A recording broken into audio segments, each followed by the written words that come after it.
The rhythmic tapping of Walter Griffin's gold fountain pen against the polished mahogany conference table seemed unnaturally loud in the silence of the law office. I watched his hands, steady, liver-spotted, adorned with the gold signet ring that marked 40 years at Griffin, Lowe Associates, as they arranged the documents that would finalize the most devastating betrayal of my life. "As you can see, Ms. Bennett, the will is quite clear," Walter said, his voice carrying that practiced professional detachment lawyer's perfect over decades.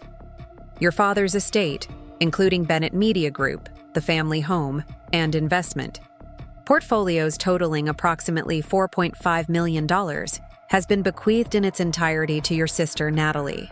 Across the table, Natalie sat perfectly poised in her tailored emerald dress, not a strand of her highlighted blonde hair out of place. The slight upturn at the corner of her mouth wasn't quite a smile. She was too careful for that. But the triumph in her eyes was unmistakable.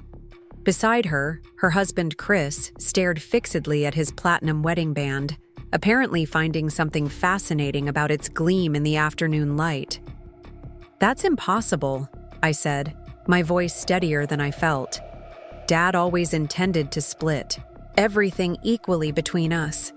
He told me so countless times, even from his hospital bed 3 months ago." Before we jump back in, tell us where you're tuning in from, and if this story touches you, make sure you're subscribed, because tomorrow, I've saved something extra special for you. Walter cleared his throat uncomfortably. "I understand this is difficult, Olivia, but the will was executed properly with witnesses while you were—" He hesitated, searching for delicate phrasing. "While you were indisposed." Indisposed. The clinical term for being in Europe on a business trip that Natalie had insisted I couldn't miss. The once-in-a-lifetime opportunity she'd helped arrange by connecting me with her husband's clients. The convenient timing that kept me trapped.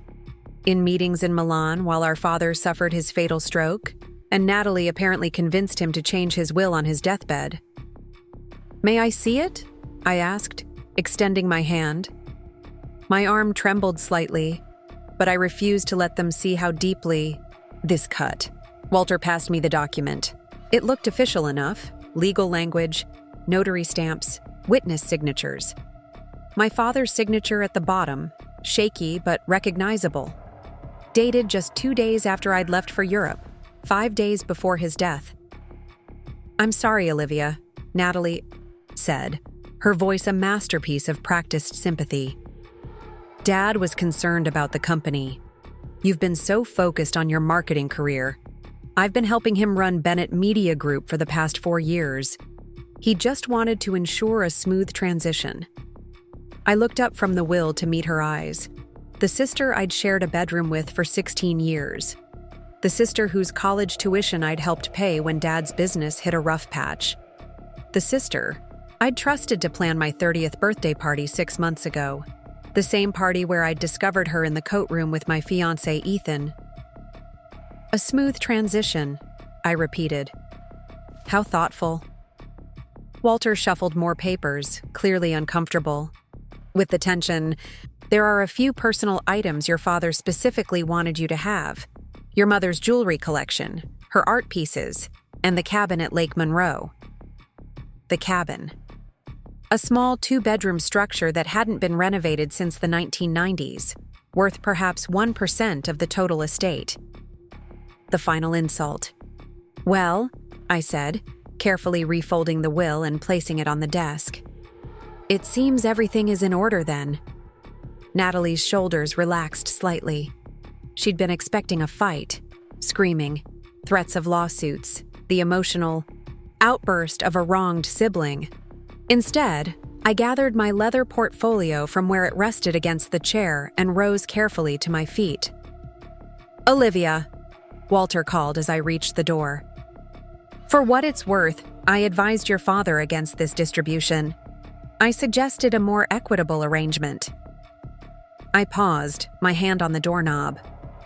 "But you still drew up the paperwork." He had the decency to look ashamed. "It's my job to execute. My client's wishes, regardless of my personal opinions." "Yes," I said.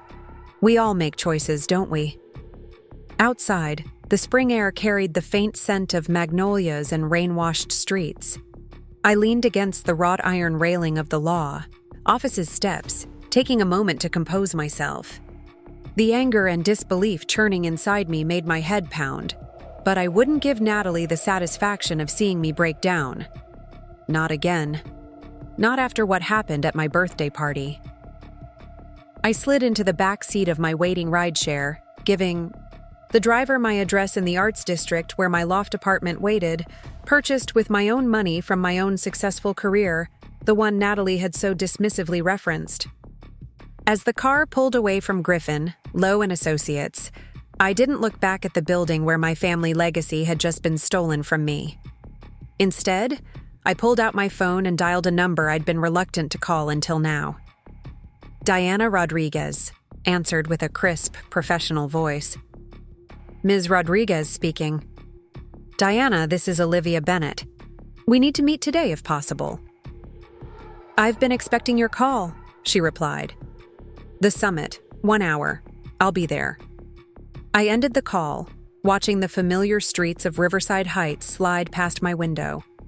The city where the Bennett name had meant something for 3 generations. My grandfather had started with a single printing press in his garage after World War II, publishing local newsletters and community bulletins. My father had expanded into magazine publishing, then digital media, securing the contracts that transformed Bennett Media Group into a regional powerhouse over the past 30 years.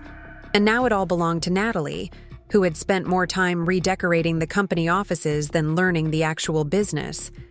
But what my sister didn't know, what she couldn't know, was that I had been suspicious long before today's meeting. The Lake Monroe cabin she thought was such a worthless consolation prize held secrets she couldn't begin to imagine. And I had spent my 6 weeks in Europe planning for exactly this moment. By the time my rideshare reached the summit, Riverside, Heights' most discreet restaurant for conversations best had away from prying eyes, I had managed to bank my anger into something cooler and more focused. I checked my reflection in my compact mirror, still composed, professional, determined. The blue circles under my eyes from sleepless nights worrying about Dad's health were the only visible sign of the stress I'd been under. Diana was all ready, waiting in a corner booth, a glass of sparkling water with lime in front of her. At 45, she had the sharp, observant eyes of someone who had spent decades uncovering people's secrets. Her close-cropped salt-and-pepper hair and simple charcoal pantsuit gave her an unassuming appearance, exactly what a good private investigator needed. "You look better than when I saw you at the airport," she said as I slid into the booth across from her. "Amazing what learning you've been disinherited will do for your motivation," I replied dryly. The waiter appeared and I ordered an espresso. Only when he had retreated did Diana pull a slim file folder from her leather briefcase. "So they went through with it," she said. "The new will. You sound unsurprised. After what I found, very little would surprise me about your sister and brother-in-law." She tapped the folder with one manicured nail. "The question is, what do you want to do about it?" I took a deep breath. "Tell me everything you found. Start from the beginning." Diana opened the folder, revealing neat stacks of documents, photographs, and transcripts.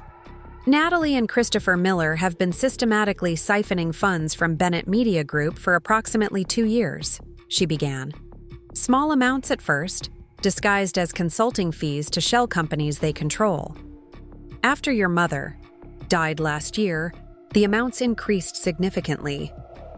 My mother's death from breast cancer had devastated our family. While I had postponed several major marketing campaigns to help care for her in her final months, Natalie had been notably absent, always citing work commitments at Bennett Media Group.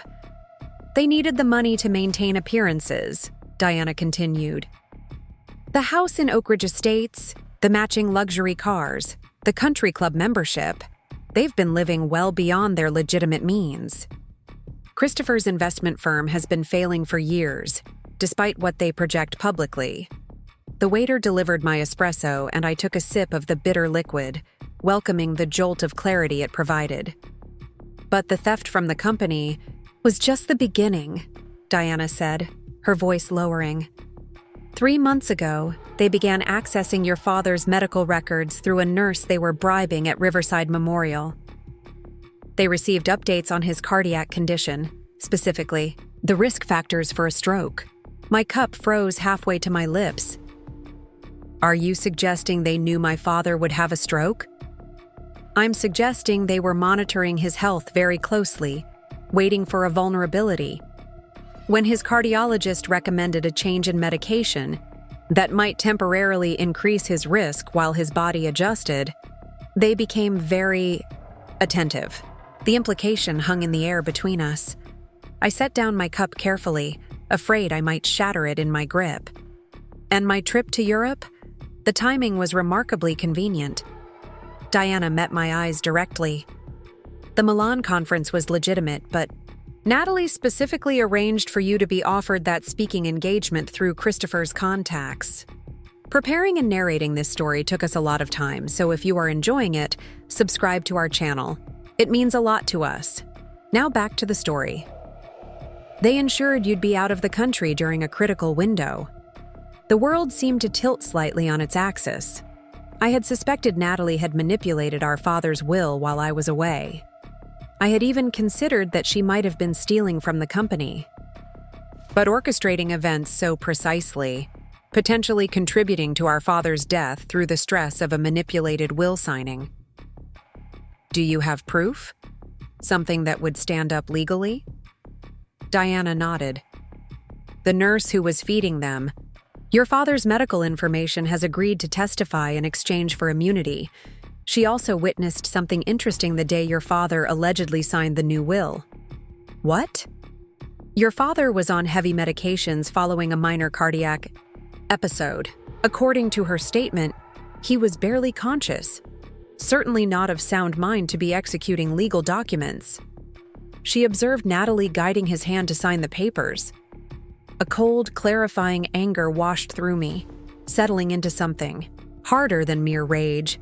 This wasn't just about money anymore. This was about justice. There's something else you should know, Diana said, sliding a photograph across the table. It showed Natalie and Christopher meeting with someone in a coffee shop. The third person's face was clearly visible, and recognition hit me like a physical blow.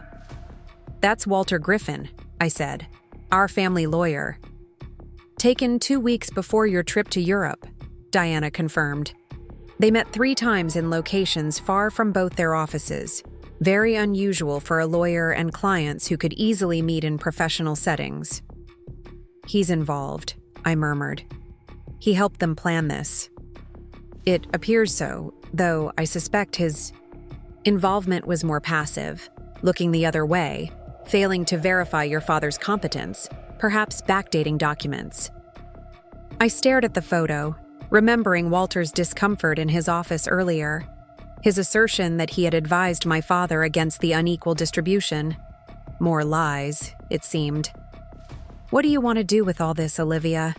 Diana asked quietly. We have enough to go to the police regarding the fraud at Bennett Media Group. The will could be contested on grounds that your father wasn't competent when he signed it. I considered her words carefully. Each option she presented was valid. Each would likely succeed.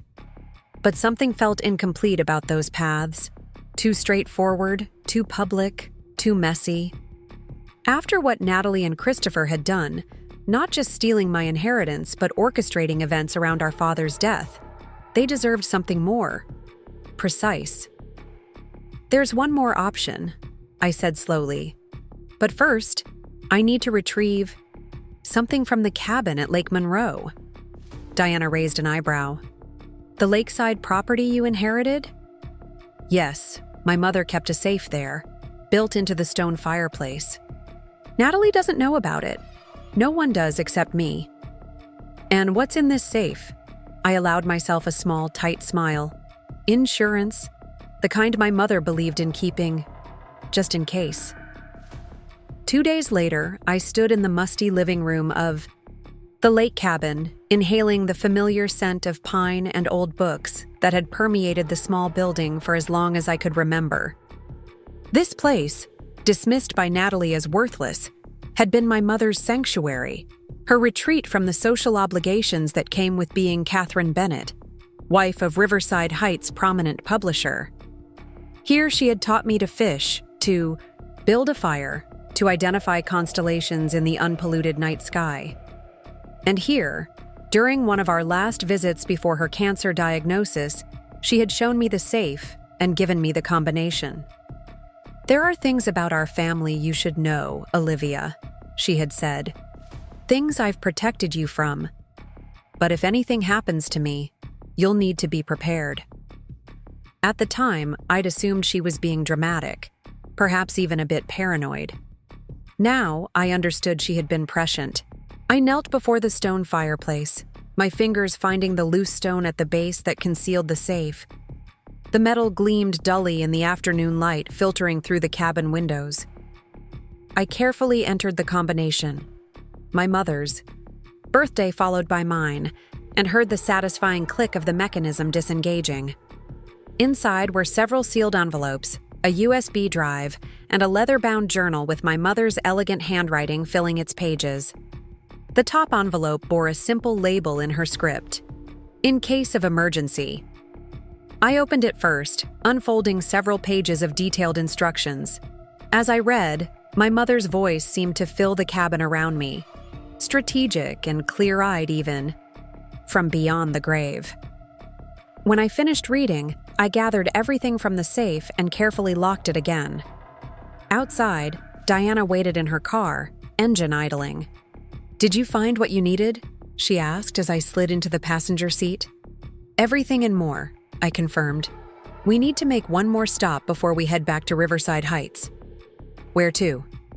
"First National Bank. There's another safe deposit box we need to access." The pieces were falling into place now, the strategy crystallizing.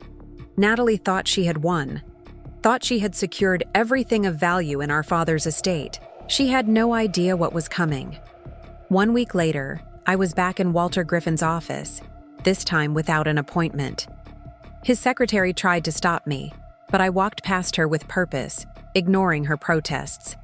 My stride was confident, my mind clear with the certainty of what needed to be done. Walter looked up from his desk, startled by my unannounced entrance. "Olivia," he said, quickly composing his features. "I didn't know we had a meeting scheduled." "We don't," I replied, taking the seat across from him without being invited. "But I think you'll want to hear what I have to say." He shifted uncomfortably, straightening papers on his desk. "If this is about your father's will, I understand your disappointment, but legally—" "This isn't about that will," I interrupted. "It's about the real one."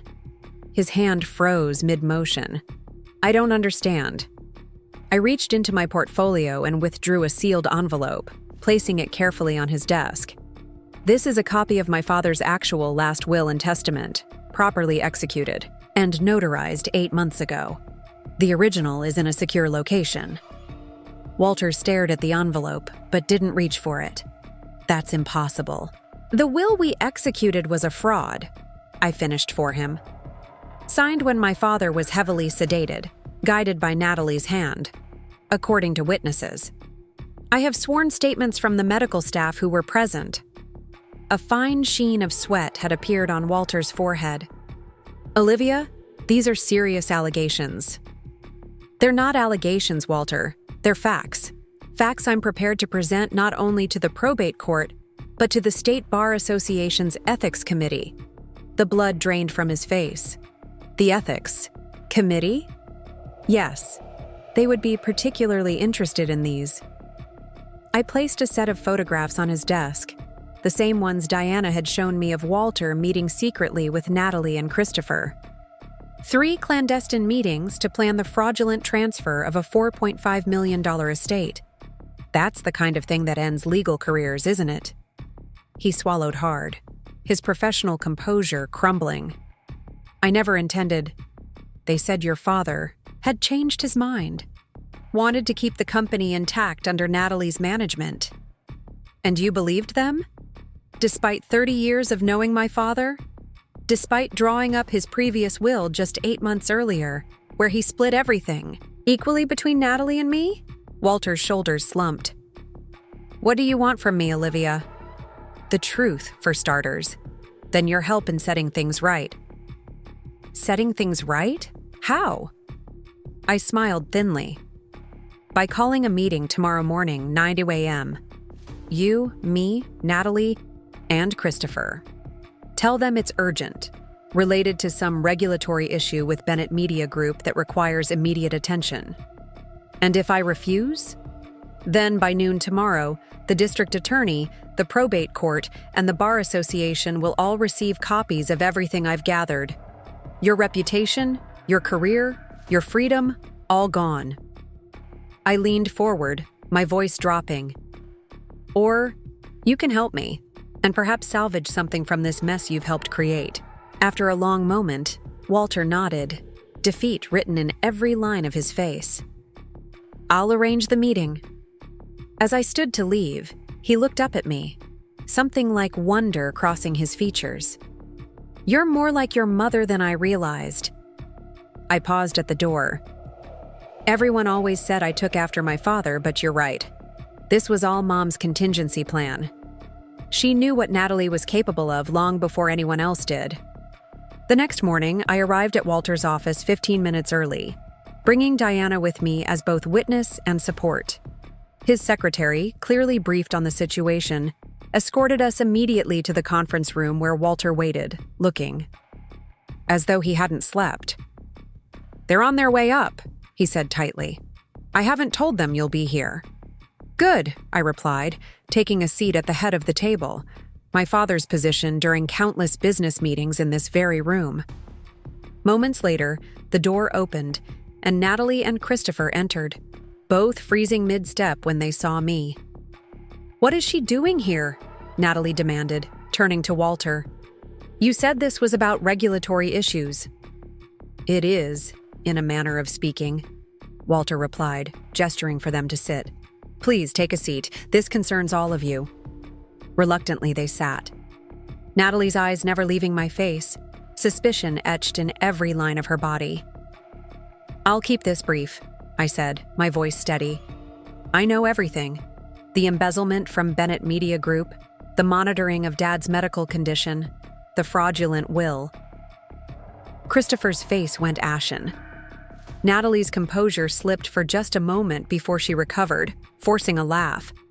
That's absurd, she said. You're clearly still upset about the will, Olivia. Or perhaps it's lingering resentment about what happened with Ethan. I continued as if she hadn't spoken. I have proof of all of it. Financial records, witness statements from the nurse you bribed and the hospital staff present when Dad signed your fake will.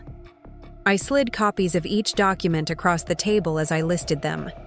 Christopher reached for one, but Natalie slapped, his hand away. This is a pathetic attempt to contest a valid will because you're jealous, she snapped. No court will take this seriously. That's where you're wrong, Diana interjected, speaking for the first time. The evidence is solid. The prosecutor I consulted estimates embezzlement charges alone would carry 5 to 7 years. Add fraud, and we're looking at over a decade. This is ridiculous, Christopher muttered, though his voice lacked conviction.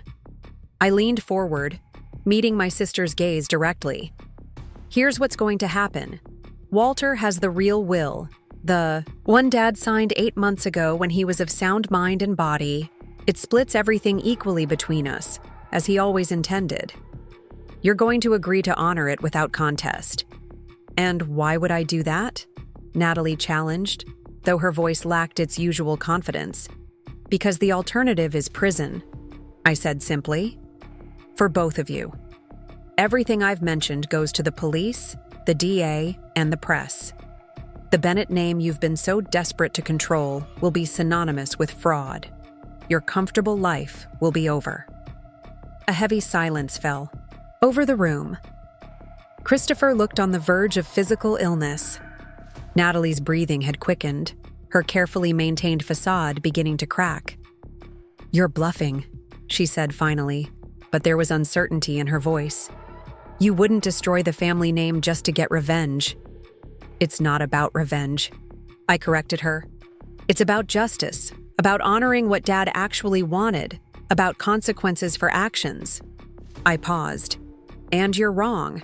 I absolutely would follow through. The real question is, are you willing to risk everything to find out?" Natalie and Christopher exchanged a look, some unspoken communication passing between them. Finally, Natalie turned back to me. "What exactly are you proposing?" "The estate divided as per the original will. You return every penny you embezzled from the company. We establish a proper board of directors for Bennett Media Group with both of us having equal say, but neither having unilateral control. And in return, this evidence never sees the light of day. You avoid prison, maintain your social standing, keep half of what you tried to steal completely." Walter cleared his throat. "As your legal counsel, both of your counsel, I strongly advise accepting these terms. They are extraordinarily generous under the circumstances."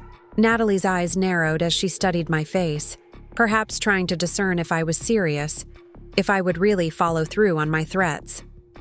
Whatever she saw there must have convinced her, because after a long moment she gave a curt nod. "Fine. Draw up the papers." As Walter began outlining the next steps, the legal processes required to invalidate the fraudulent will and reinstate the legitimate one, I observed my sister, the sister I had shared a childhood with, whose scraped knees I had bandaged, whose homework I had helped with. The sister who had stolen my fiancé at my birthday party, whispering, "He never loved you anyway," when I discovered them together. The sister who had manipulated our dying father's hand to sign away my inheritance. I felt no satisfaction in her defeat, no joy in her humiliation, only a profound sadness for what might have been, and a quiet resolve to rebuild what she had nearly destroyed. Later, as Diana and I left the building, she asked, "Do you think they'll honor the agreement?" "They don't have a choice," I replied. "Natalie values her freedom and social position above all else, and I made copies of everything in Mom's safe. If they try anything again, the consequences will be immediate and irreversible." Diana nodded approvingly. "Your mother would be proud. She prepared you well." I thought of the journal I'd found in the safe, filled with my mother's observations and contingency plans, how she had documented Natalie's troubling behaviors over the years, the small cruelties and manipulations that had grown more concerning as they reached adulthood, how she had quietly gathered evidence, created backups, established the very safeguards that had saved me. "Yes," I agreed softly. She did. By the time my rideshare reached the summit, Riverside Heights' most discreet restaurant for conversation's best had away from prying eyes, I had managed to bank my anger into something cooler and more focused. I checked my reflection in my compact mirror, still composed, professional, determined. The blue circles under my eyes from sleepless nights worrying about Dad's health were the only visible sign of the stress I'd been under. Diana was already waiting in a corner booth, a glass of sparkling water with lime in front of her. At 45, she had the sharp, observant eyes of someone who had spent decades uncovering people's secrets. Her close-cropped salt and pepper, hair and simple charcoal pantsuit gave her an unassuming appearance, exactly what a good private investigator needed. "You look better than when I saw you at the airport," she said, as I slid into the booth across from her. "Amazing what learning you've been disinherited will do for your motivation," I replied dryly. The waiter appeared and I ordered an espresso. Only when he had retreated did Diana pull a slim file folder from her leather briefcase. "So they went through with it," she said. "The new will. You sound unsurprised." "After what I found, very little would surprise me about your sister and brother-in-law." She tapped the folder with one manicured nail. "The question is, what do you want to do about it?" I took a deep breath. "Tell me everything you found. Start from the beginning." Diana opened the folder, revealing neat stacks of documents, photographs, and transcripts. Natalie and Christopher Miller have been systematically siphoning funds from Bennett Media Group for approximately 2 years, she began. Small amounts at first, disguised as consulting fees to shell companies they control. After your mother died last year, the amounts increased significantly. My mother's death from breast cancer had devastated our family. While I had postponed several major marketing campaigns to help care for her in her final months, Natalie had been notably absent, always citing work commitments at Bennett Media Group. They needed the money to maintain appearances, Diana continued. The house in Oak Ridge Estates, the matching luxury cars, the country club membership, they've been living well beyond their legitimate means. Christopher's investment firm has been failing for years, despite what they project publicly.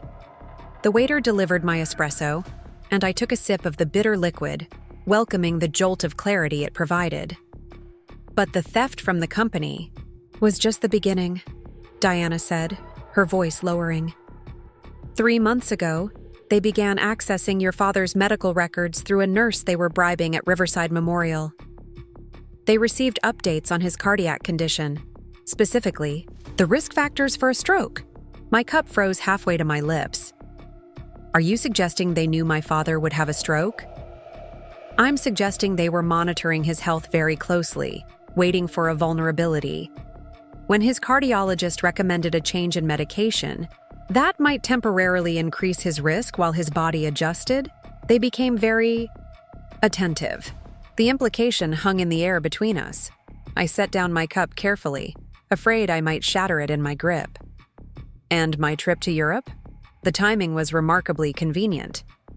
Diana met my eyes directly. The Milan conference was legitimate, but Natalie specifically arranged for you to be offered that speaking engagement through Christopher's contacts. They ensured you'd be out of the country during a critical window. The world seemed to tilt slightly on its axis. I had suspected Natalie had manipulated our father's will while I was away. I had even considered that she might have been stealing from the company. But orchestrating events so precisely, potentially contributing to our father's death through the stress of a manipulated will signing? Do you have proof? Something that would stand up legally? Diana nodded. The nurse who was feeding them, your father's medical information has agreed to testify in exchange for immunity. She also witnessed something interesting the day your father allegedly signed the new will. What? Your father was on heavy medications following a minor cardiac episode. According to her statement, he was barely conscious, certainly not of sound mind to be executing legal documents. She observed Natalie guiding his hand to sign the papers. A cold, clarifying anger washed through me, settling into something harder than mere rage. This wasn't just about money anymore. This was about justice. There's something else you should know, Diana said, sliding a photograph across the table. It showed Natalie and Christopher meeting with someone in a coffee shop. The third person's face was clearly visible, and recognition hit me like a physical blow. That's Walter Griffin, I said. Our family lawyer. Taken 2 weeks before your trip to Europe, Diana confirmed. They met 3 times in locations far from both their offices. Very unusual for a lawyer and clients who could easily meet in professional settings. He's involved, I murmured. He helped them plan this. It appears so, though I suspect his involvement was more passive, looking the other way, failing to verify your father's competence, perhaps backdating documents. I stared at the photo, remembering Walter's discomfort in his office earlier. His assertion that he had advised my father against the unequal distribution. More lies, it seemed. What do you want to do with all this, Olivia? Diana asked quietly. We have enough to go to the police regarding the fraud at Bennett Media Group. The will could be contested on grounds that your father wasn't competent when he signed it. I considered her words carefully. Each option she presented was valid. Each would likely succeed. But something felt incomplete about those paths. Too straightforward, too public, too messy. After what Natalie and Christopher had done, Not just stealing my inheritance, but orchestrating events around our father's death. They deserved something more precise. There's one more option, I said slowly. But first, I need to retrieve something from the cabin at Lake Monroe. Diana raised an eyebrow. The lakeside property you inherited? Yes, my mother kept a safe there, built into the stone fireplace. Natalie doesn't know about it. No one does except me. And what's in this safe? I allowed myself a small, tight smile. Insurance. The kind my mother believed in keeping. Just in case. The drive to Lake Monroe took nearly 2 hours, winding, through increasingly rural landscapes until the sparkling blue waters of the lake appeared between pine-covered hills. My mother's cabin, my cabin now, sat on a secluded stretch of shoreline, its weathered cedar siding blending harmoniously with the surrounding woods. As I unlocked the door, memories washed over me. Summer evenings playing board games while thunderstorms raged outside. Winter mornings waking to find the lake frozen into a perfect mirror. My mother's laughter as she taught me to skip stones across the water's surface. This place had always been special to her, though my father rarely visited, citing work obligations.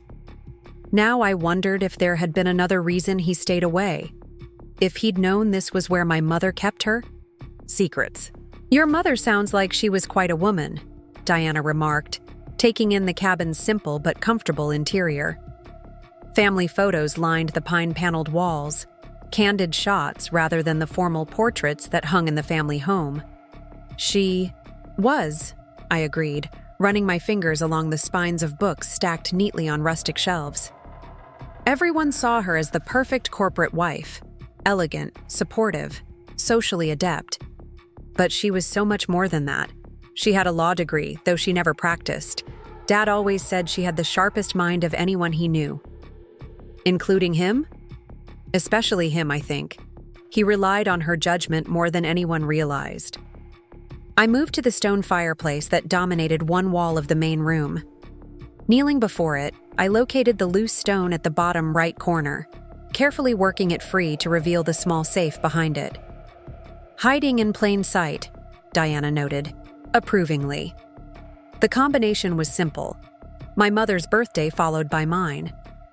The heavy door swung open silently, revealing its contents. A stack of sealed envelopes, a leather-bound journal, and a USB drive. I withdrew the envelope labeled "In case of emergency" first, breaking the seal with trembling fingers.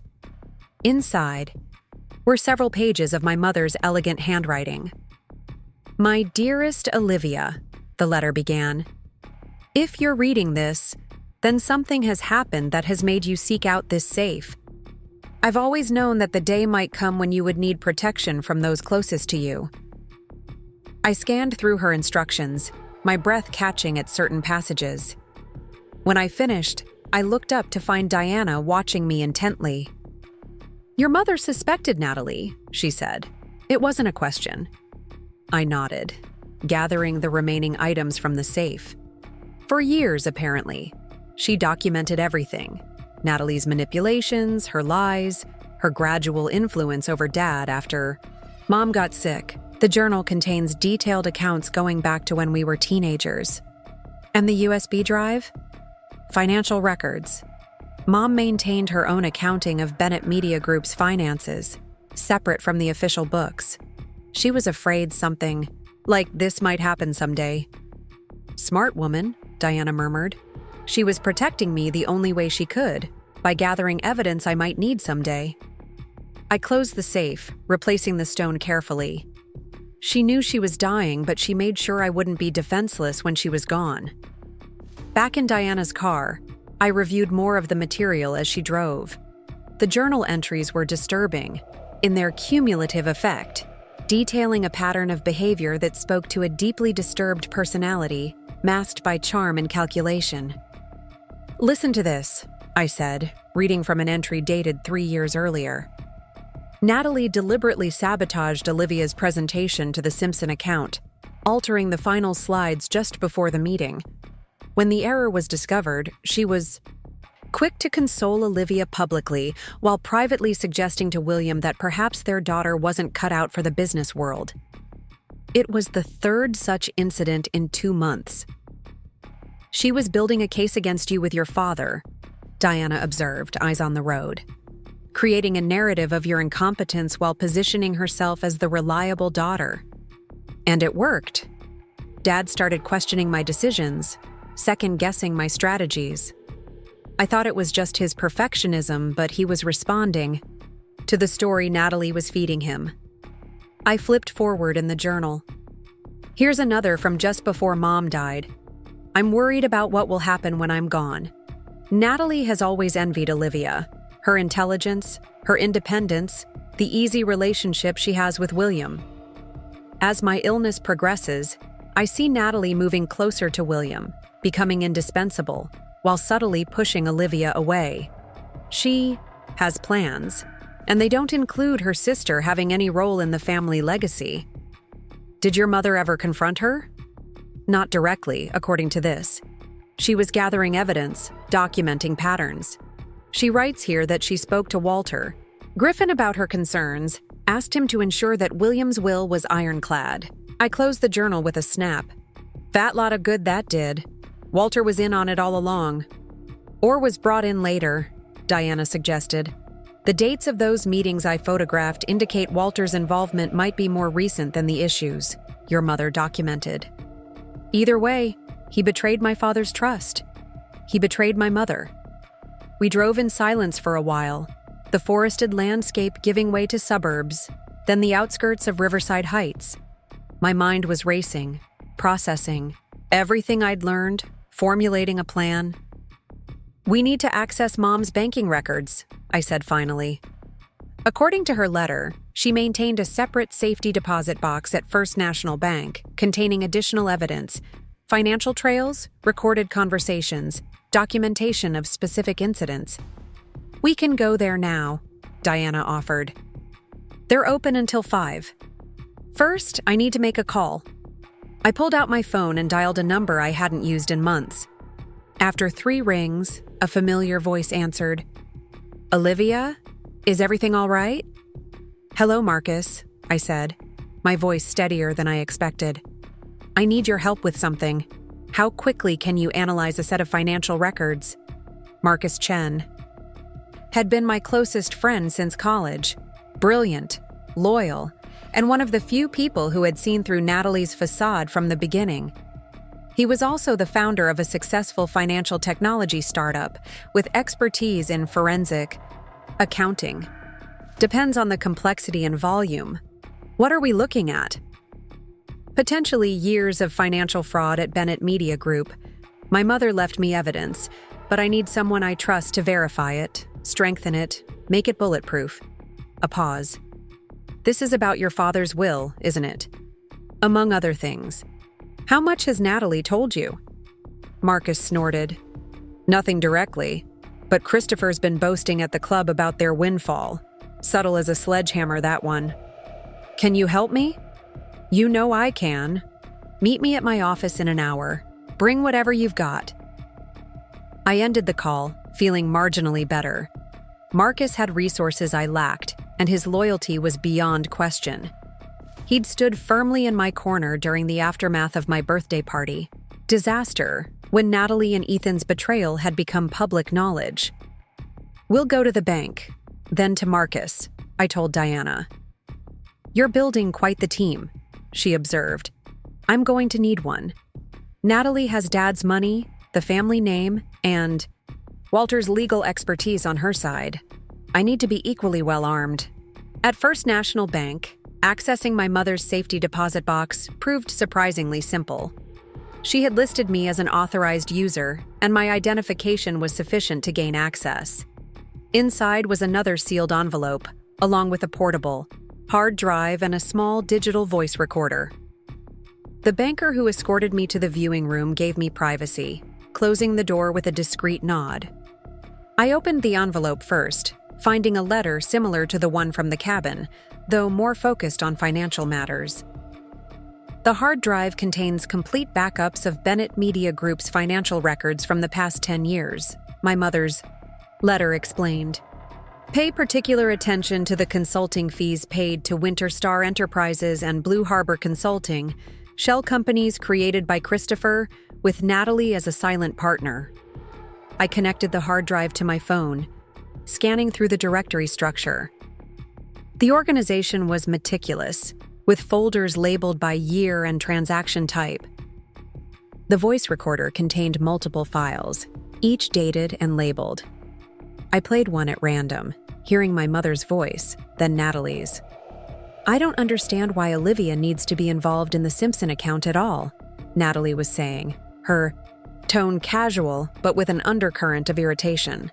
"She's barely at the office, and when she is, she's always talking about her side projects." "Your sister has built those relationships over years," my mother replied evenly.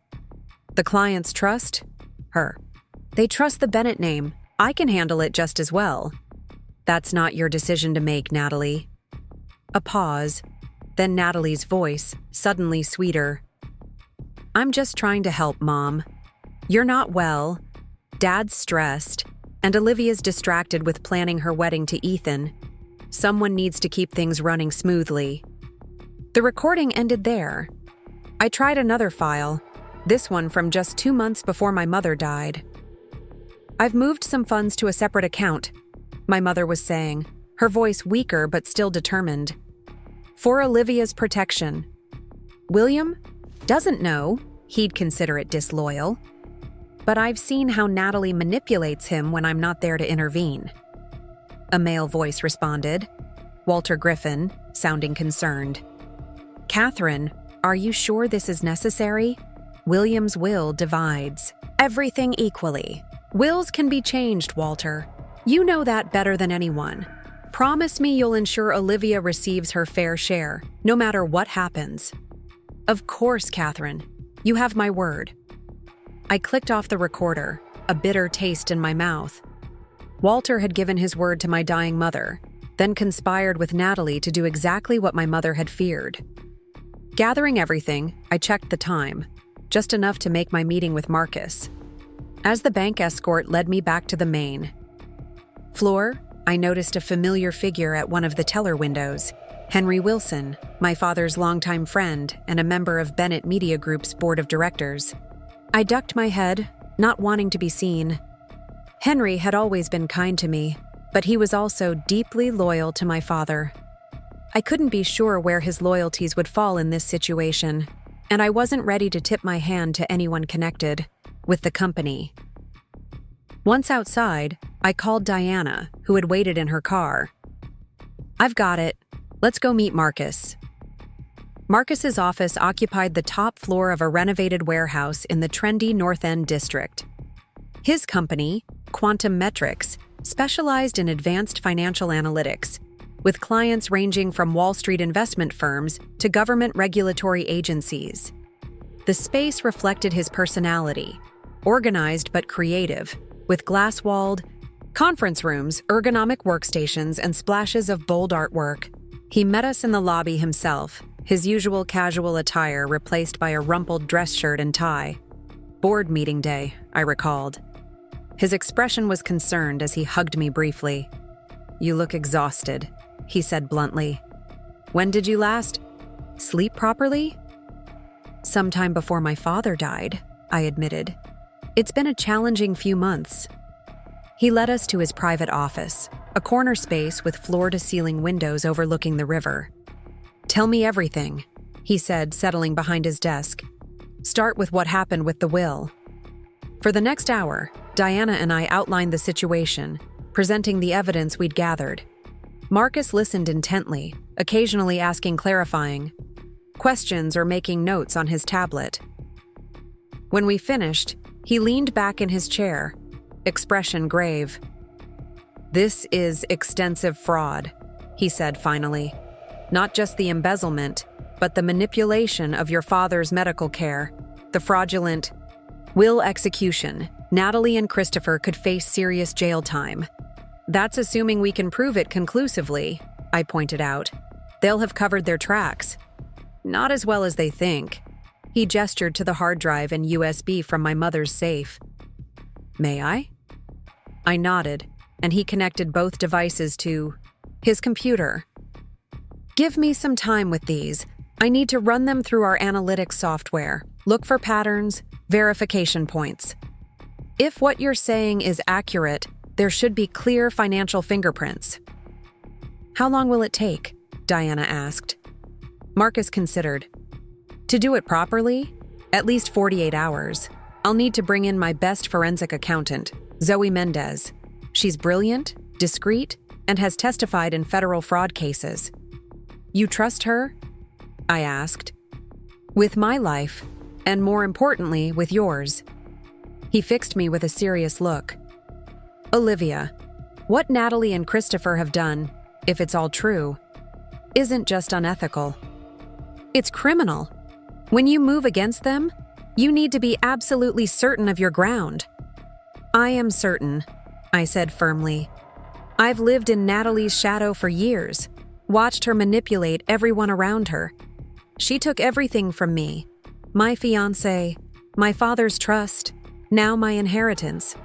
I won't let her get away with it. This isn't just about the money, is it? Marcus asked softly. No. I met his gaze directly. It's about justice. For my father, who was used when he was most vulnerable. For my mother, who saw the truth, but couldn't prevent this. And yes, for me too. Natalie has spent her entire life taking what's mine. Attention, opportunities, relationships. This time she's gone too far. Marcus nodded slowly. All right, we'll build your case. But Olivia, be careful. People who commit this kind of fraud don't just give up when they're caught. They fight back, often desperately. I'm counting on it, I replied grimly. In fact, I'm planning for it. As Diana and I left Quantum Metrics, the afternoon sun was casting long shadows across the city. We had set things in motion, gathering allies, building our case. The next steps would require precision, patience, and perfect timing. What now? Diana asked as we reached her car. Now we wait for Marcus's analysis. In the meantime, I need to visit Bennett Media Group. She looked surprised. Is that wise? Natalie will be suspicious if you show up there. Natalie is in New York until tomorrow, at the Eastman negotiations. Christopher's with her. I'd checked. Their schedules through my father's assistant, who still maintained access to the family calendars. I need to speak with some people, reconnect with allies inside the company. You're building a coalition, Diana observed approvingly. I'm preparing for war, I corrected her. And in war, intelligence is everything. As we drove toward the gleaming glass tower that housed Bennett Media Group, I felt a strange calm settling over me. The shock and hurt of the morning's revelations had crystallized into resolve. I had spent years trying to please my father, compete with Natalie, build my own success while maintaining family harmony. No more. Natalie had declared war the moment she guided my father's hand to sign that fraudulent will. Now she would learn what happened when she pushed too far. The Bennett Media Group headquarters loomed ahead, its distinctive blue glass exterior reflecting the late afternoon sky. My father had designed it himself, insisting on a building that would be both beautiful and functional, just like the publications it produced. I had spent countless hours there growing up, learning every aspect of the business he loved. As Diana pulled up to the entrance, I gathered my courage and my evidence. It was time to reclaim what was mine. Not just the inheritance, but the legacy my father had built and my mother had protected. I'll be 2 hours at most, I told Diana. Then we'll head back to my place and plan our next steps. She nodded, her expression concerned but supportive. Be careful in there. Remember, they don't know what you know. Keep it that way for now. Don't worry, I assured her, stepping out of the car. I learned from the best. My mother always said knowledge is power only when held close. With that, I straightened my shoulders and walked through the gleaming glass doors of Bennett Media Group, ready to set the next phase of my plan in motion. Entering Bennett Media Group felt surreal, like stepping back in time. The familiar scent of fresh coffee and paper stock mingled with the subtle undertones of expensive perfumes and aftershaves that marked corporate success. The security guard at the front desk, Ron, who'd watched me grow up, did a double take when I approached. "Ms. Olivia, it's good to see you back." His smile was genuinely warm. "I was sorry to hear about your father. He was a good man." "Thank you, Ron. Is Patricia still at her desk? I need to speak with her." "Yes, ma'am. She's been running interference for your sister this past week. Between us," he lowered his voice, "not having an easy time of it either." I nodded, not surprised. Patricia Wilson had been my father's executive assistant for 23 years. She'd seen the company grow from a regional publisher to a multimedia powerhouse. More importantly, she'd observed the family dynamics up close, including Natalie's gradual takeover of our father's attention. "Thanks, Ron. I won't keep you." I smiled, accepting the visitor badge he handed me, a visitor in my family's own company.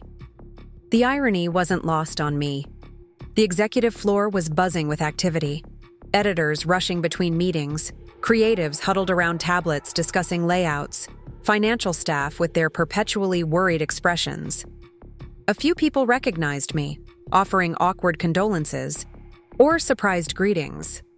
I acknowledged them politely but kept moving toward my father's, now Natalie's, office. Patricia sat at her desk outside, glasses perched on her nose as she concentrated on her computer screen. When she saw me, she immediately stood, emotion flashing across her normally composed features. "Olivia! Oh my goodness!" She came around the desk and embraced me tightly, unexpected but comforting. When she pulled back, her eyes were moist. "I've been meaning to call you, but things have been so chaotic since Natalie took over," I finished for her. "It's all right, Patricia. I understand." She glanced around nervously. "She's not here, but I know. New York until tomorrow. That's why I came today." Patricia's eyebrows rose slightly, understanding dawning in her expression. "You're here about the will." It wasn't a question.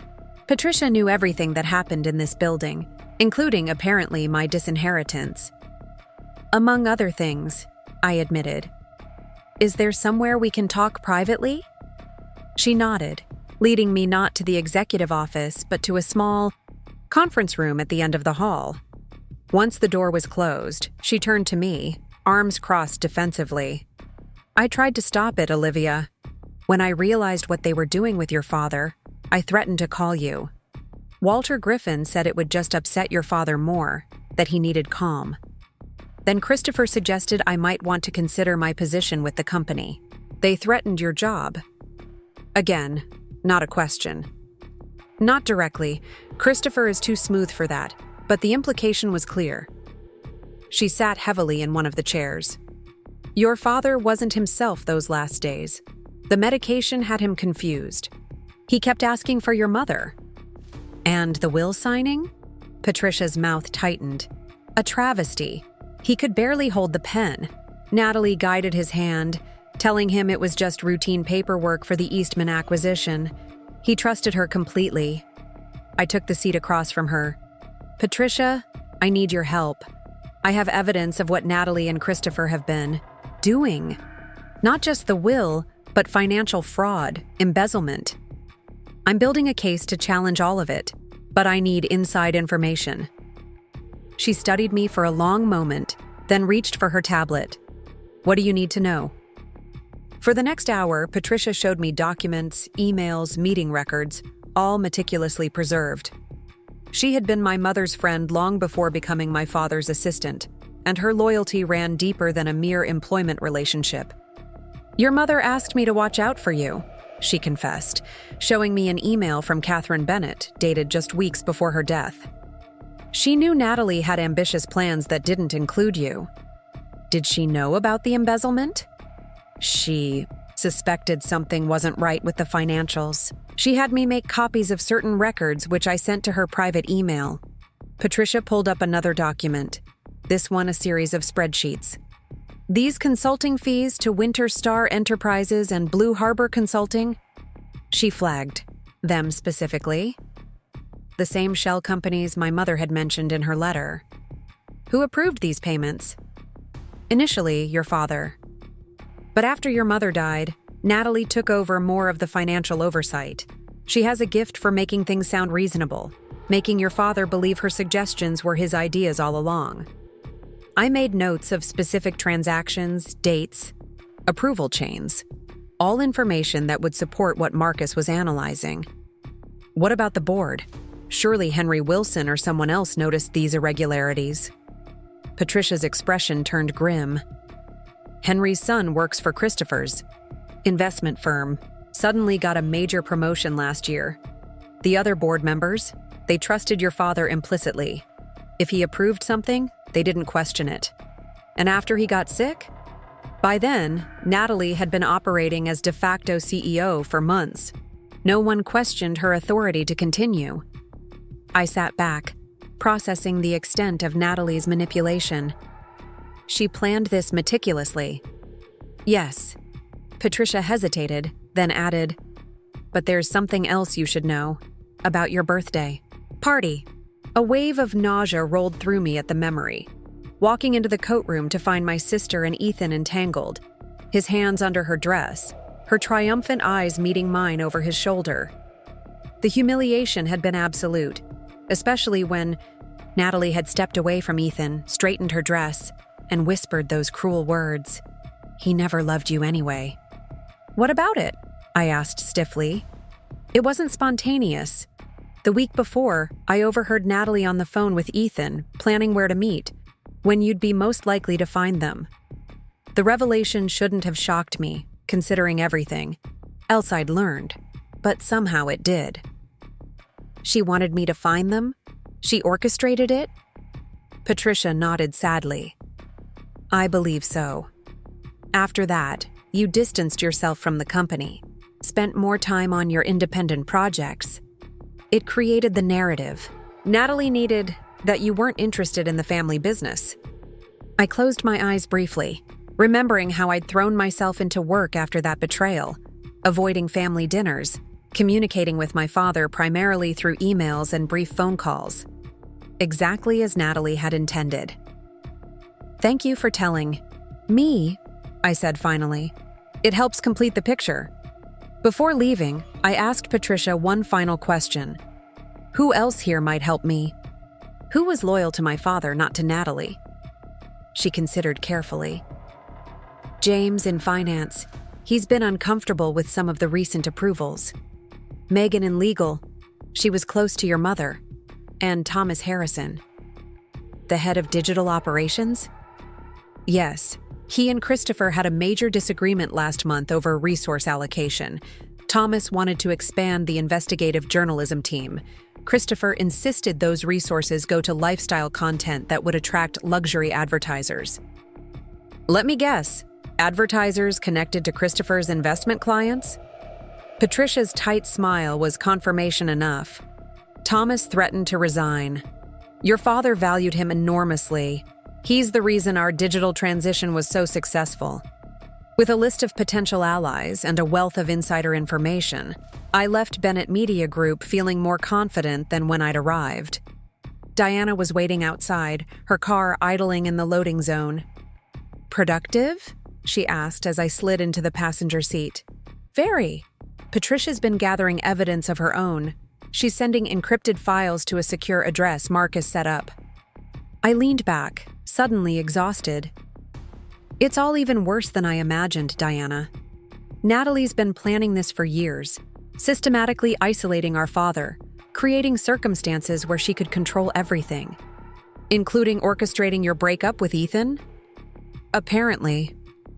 The hurt of that betrayal felt distant now, overshadowed by the larger scheme I was uncovering. It was all calculated to remove me from the picture. She underestimated you, Diana observed, pulling into traffic. A common mistake people make with quiet, thoughtful types. They mistake kindness for weakness. The next morning brought a text from Marcus. Analysis complete. Come to the office ASAP. Diana picked me up 30 minutes later, and we found Marcus in his conference room, surrounded by digital displays showing complex financial visualizations.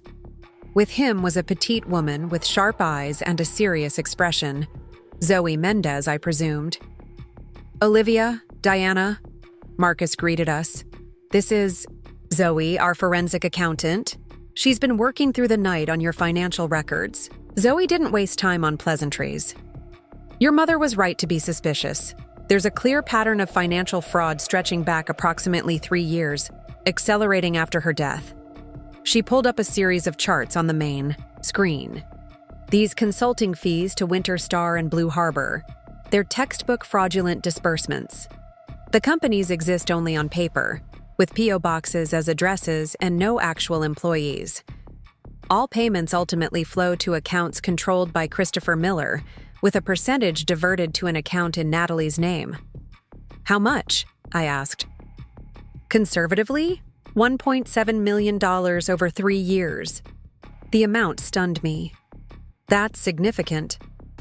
It gets worse, Marcus added grimly. We've identified at least 4 major clients who were overbilled, with the excess skimmed into these same channels, plus inflated expense reports, false vendor payments, and manipulated freelancer contracts. All told, Zoe continued, we're looking at approximately $3.2 million in fraudulent transactions, enough for federal charges. I absorbed this information, feeling oddly calm. And it's all documented? Provable? Beyond question, Zoe confirmed. Your mother's records were meticulous, and Patricia's insider documents filled the remaining gaps. We have transaction histories, account numbers, even email trails discussing some of these arrangements. Marcus handed me a thumb drive. Everything's here, organized and annotated. Zoe has prepared a summary report that any prosecutor would find compelling. But you're not going to a prosecutor, are you? Diana asked perceptively. I shook my head. Not yet. This is leverage, not just evidence. I want my inheritance returned, the company protected, and Natalie held accountable. But a public scandal would damage Bennett Media Group, potentially costing innocent employees their jobs. So what's your next move? Marcus asked. I need to see Walter Griffin, I decided. He's the weak link in all this. According to Patricia, he was reluctant at first, only going along with the fraudulent will under pressure from Natalie and Christopher. If I can turn him, get him to admit what happened. It's risky, Diana cautioned. Griffin has everything to lose if this comes out. His professional reputation, possibly his license to practice law. Exactly why he might cooperate to avoid complete ruin. I pocketed the thumb drive. I need you both to prepare something else for me. A complete document package, ready to be sent to the district attorney, the State Bar Association, and the board of Bennett Media Group. If Griffin refuses to help, we'll need to move quickly. 1 hour later, I stood outside Walter Griffin's law office, steeling myself for the confrontation ahead. His secretary tried to turn me away.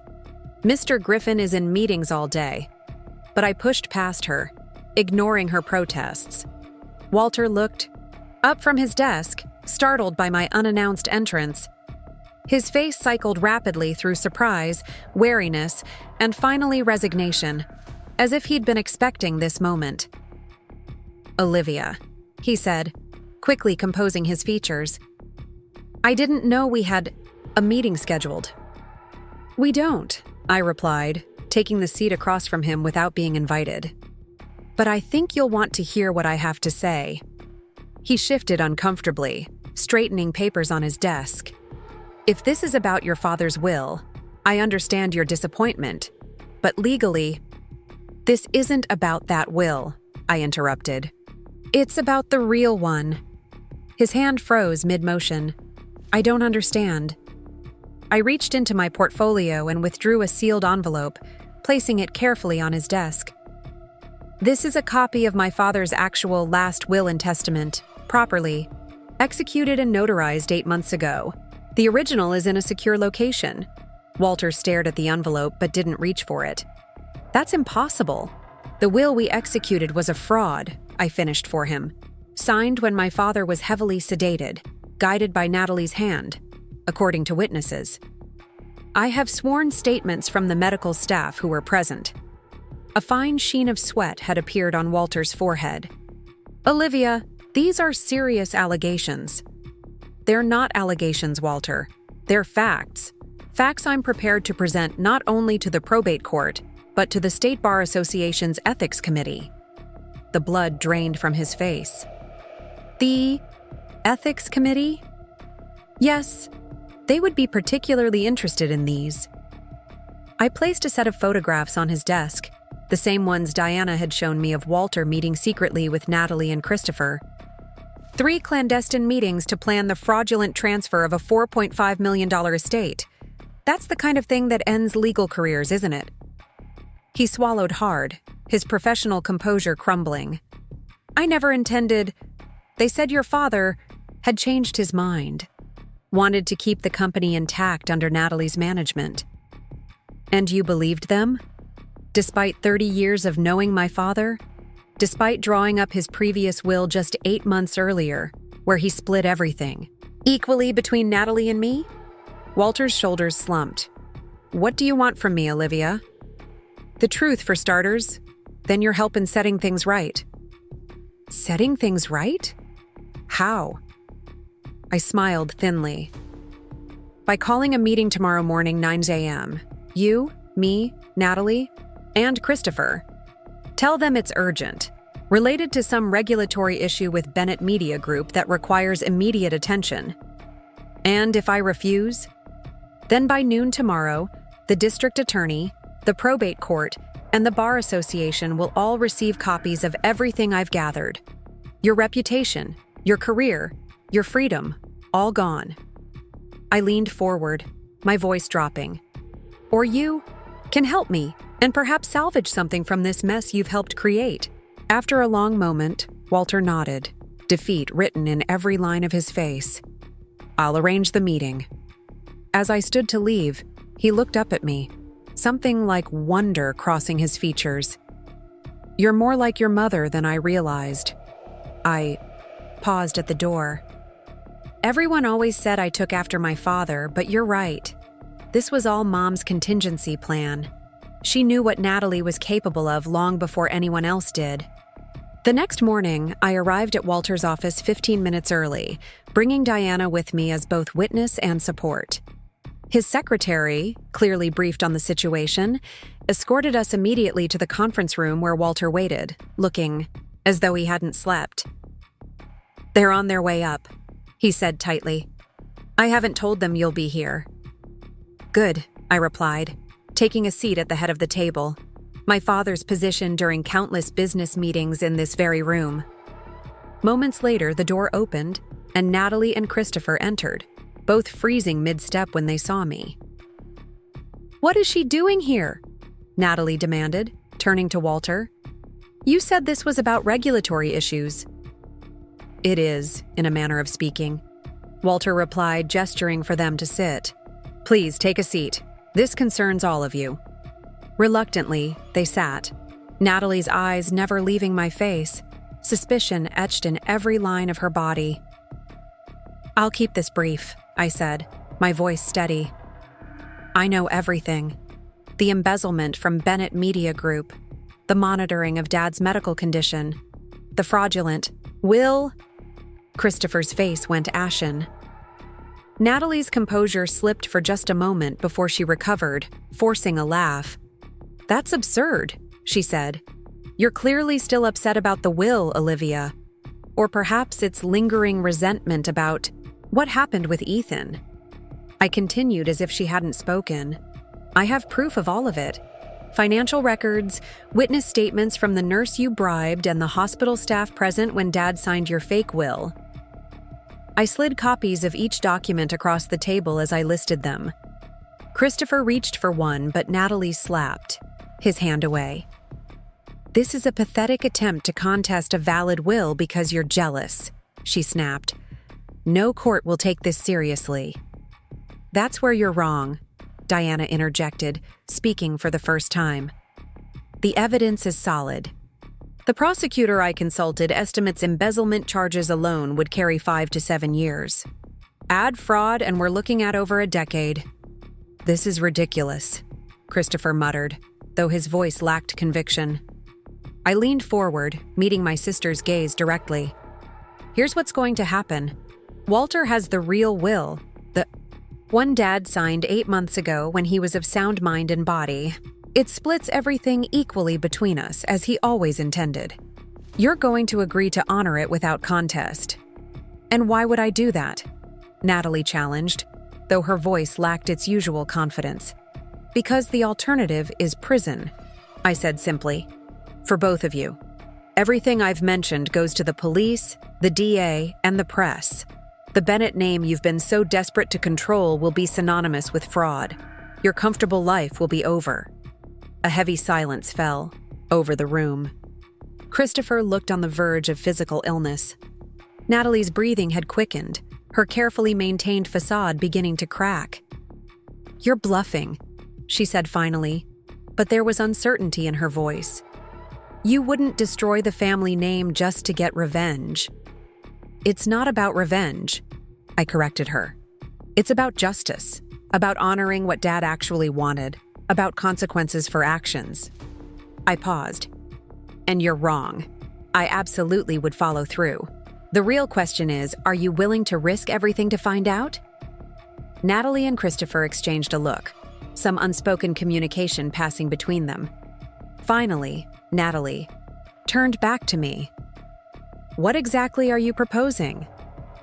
The estate divided as per the original will. You return every penny you embezzled from the company. We establish a proper board of directors for Bennett Media Group with both of us having equal say, but neither having unilateral control. And in return, this evidence never sees the light of day. You avoid prison, maintain your social standing, keep half of what you tried to steal completely. Walter cleared his throat. As your legal counsel, both of your counsel, I strongly advise accepting these terms. They are extraordinarily generous under the circumstances. Natalie's eyes narrowed as she studied my face, perhaps trying to discern if I was serious, if I would really follow through on my threats. Whatever she saw there must have convinced her, because after a long moment she gave a curt nod. Fine. Draw up the papers. As Walter began outlining the next steps, the legal processes required to invalidate the fraudulent will and reinstate the legitimate one, I observed my sister, the sister I had shared a childhood with, whose scraped knees I had bandaged, whose homework I had helped with, the sister who had stolen my fiancé and manipulated our dying father's hand to sign away my inheritance. I felt no satisfaction in her defeat, no joy in her humiliation, only a profound sadness for what might have been, and a quiet resolve to rebuild what she had nearly destroyed. Later, as Diana and I left the building, she asked, "Do you think they'll honor the agreement?" "They don't have a choice," I replied. "Natalie values her freedom and social position above all else, and I made copies of everything in Mom's safe. If they try anything again, the consequences will be immediate and irreversible." Diana nodded approvingly. "Your mother would be proud. She prepared you well." I thought of the journal I'd found in the safe, filled with my mother's observations and contingency plans, how she had documented Natalie's troubling behaviors over the years, the small cruelties and manipulations that had grown more concerning. As they reached adulthood, how she had quietly gathered evidence, created backups, established the very safeguards that had saved me. "Yes," I agreed softly. She did. 3 months after the confrontation in Walter's office, I stood at the window of my newly established workspace at Bennett Media Group, watching the summer rain pattern against the glass. The view from the executive floor showcased Riverside, Heights in all its moody glory, historic buildings nestled against modern high-rises, the river winding through the landscape like a silver thread. The transition hadn't been easy. After the fraudulent will was invalidated and the original reinstated, Natalie and I had established an uneasy working relationship. The board of directors, newly restructured with independent members selected by both of us, provided oversight to prevent either sister from making unilateral decisions. The embezzled funds were being repaid through a carefully structured payment plan that allowed Christopher to avoid bankruptcy, though their lavish lifestyle had been significantly curtailed. On paper, everything was settled. Justice had been served, my inheritance restored, the company protected from further exploitation. Yet, something felt unfinished, incomplete.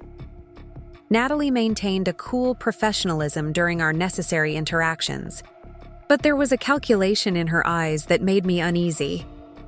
My phone buzzed with a message from Thomas Harrison, the head of digital operations who'd become a valuable ally during the transition. "Financial committee meeting in 10 minutes. You should be there." I frowned. There was no financial committee meeting on my calendar. Another message followed quickly. Natalie called it last minute. Christopher attending as consultant. The alarm bells in my mind grew louder. Christopher had been banned from any official role at Bennett Media Group as part of our agreement. His presence at a financial meeting represented a direct violation of the terms. I texted back, "On my way. Record everything." Thomas was waiting outside the conference room when I arrived, his expression grim. At 45, with salt and pepper hair and perpetually rumpled button-down shirts, he looked more like a university professor than a digital media executive. His technical genius had transformed Bennett Media Group's online presence, earning my father's respect and trust. "They've been in there for 15 minutes already," he murmured as I approached. "Christopher's presenting something about strategic repositioning. Who else is attending?" Henry Wilson, Natalie, the new CFO she hired, and 3 board members, all aligned with her faction. I nodded, unsurprised. "Let's join them." When we entered, the conversation halted abruptly. Natalie, at the head of the table, couldn't quite hide her irritation at my appearance. "Olivia, this is a specialized financial planning session. I didn't think you'd be interested given your focus on content development. As co-owner of Bennett Media Group, I'm interested in all aspects of our operation," I replied pleasantly, taking an empty seat, "especially impromptu meetings involving outside consultants." Christopher shifted uncomfortably, adjusting his tie, a nervous habit I'd observed during our confrontation. "I was merely sharing some market insights based on current trends. Nothing official."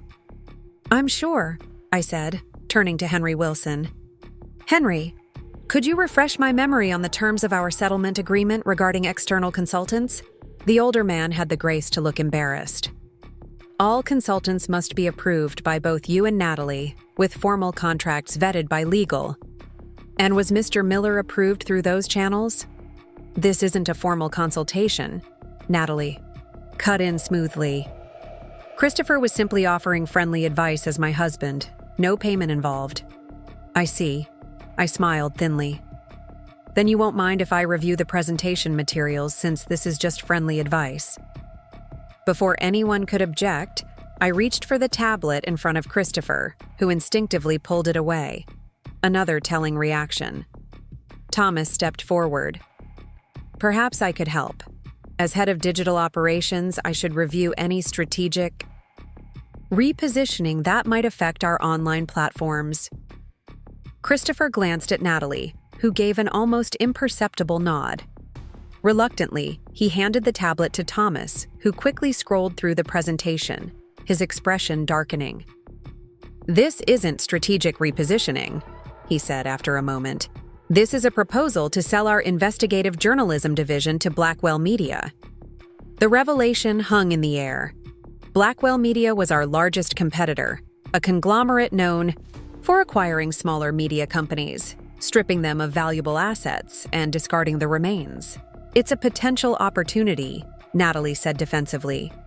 "The investigative division has been underperforming financially for years. Dad kept it going out of sentiment, but in today's market, Credible investigative journalism is more valuable than ever, I interrupted. Our investigative team has won 3 national awards in the past year alone. Their reporting on the Milton pharmaceutical scandal increased our digital subscriptions by 22%.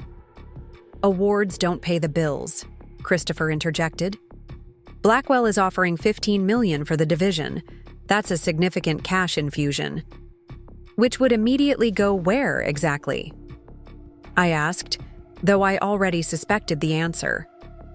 Christopher's eyes slid away from mine. The board would determine allocation of funds. This board?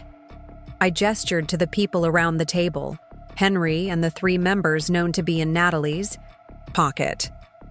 The board hastily assembled for a meeting I wasn't informed about? Henry had the decency to look uncomfortable. Olivia, no decisions were being made today. This was purely exploratory.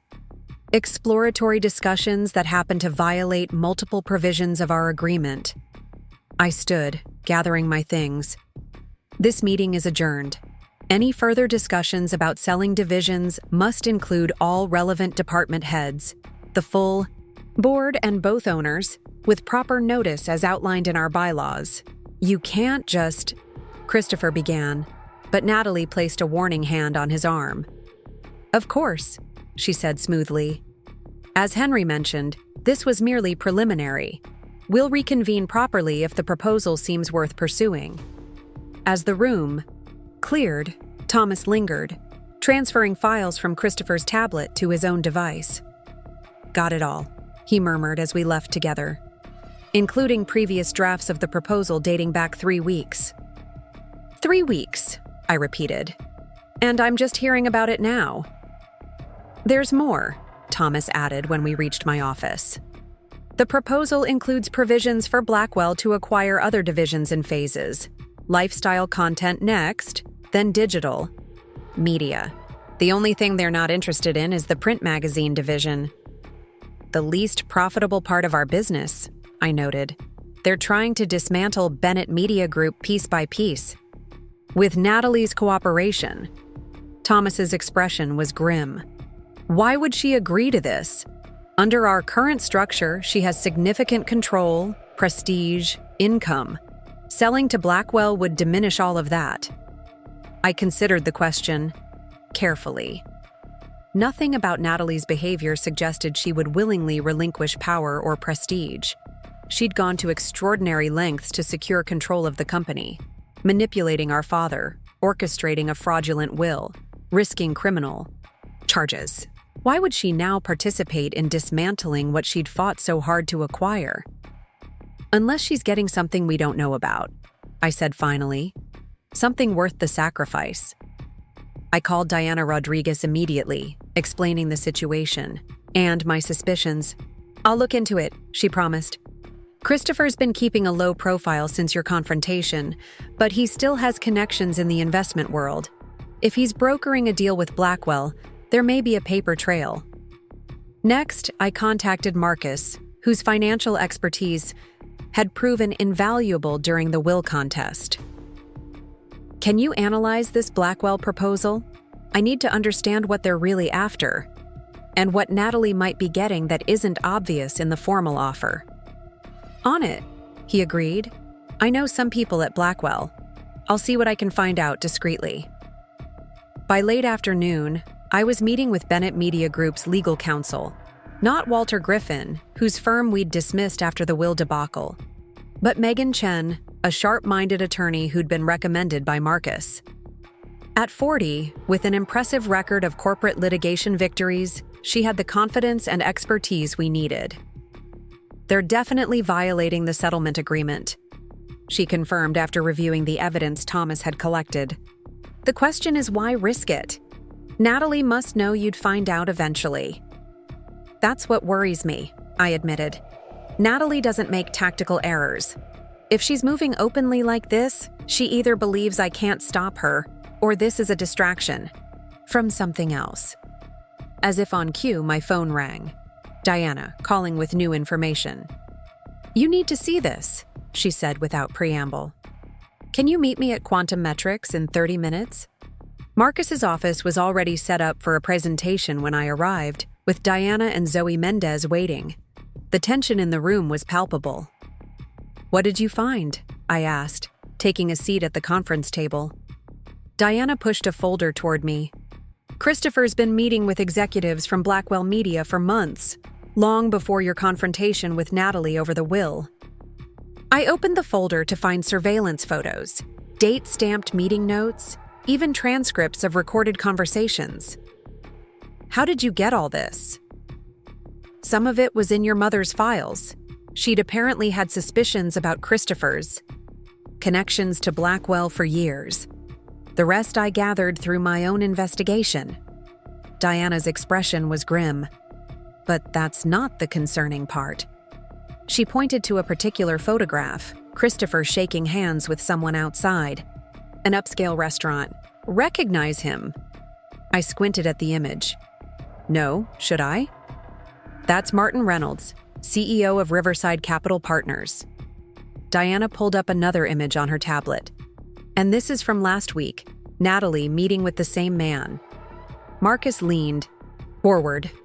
"Riverside Capital has been quietly acquiring significant blocks of Bennett Media Group stock over the past year. Small amounts through various subsidiaries, staying just under the reporting threshold."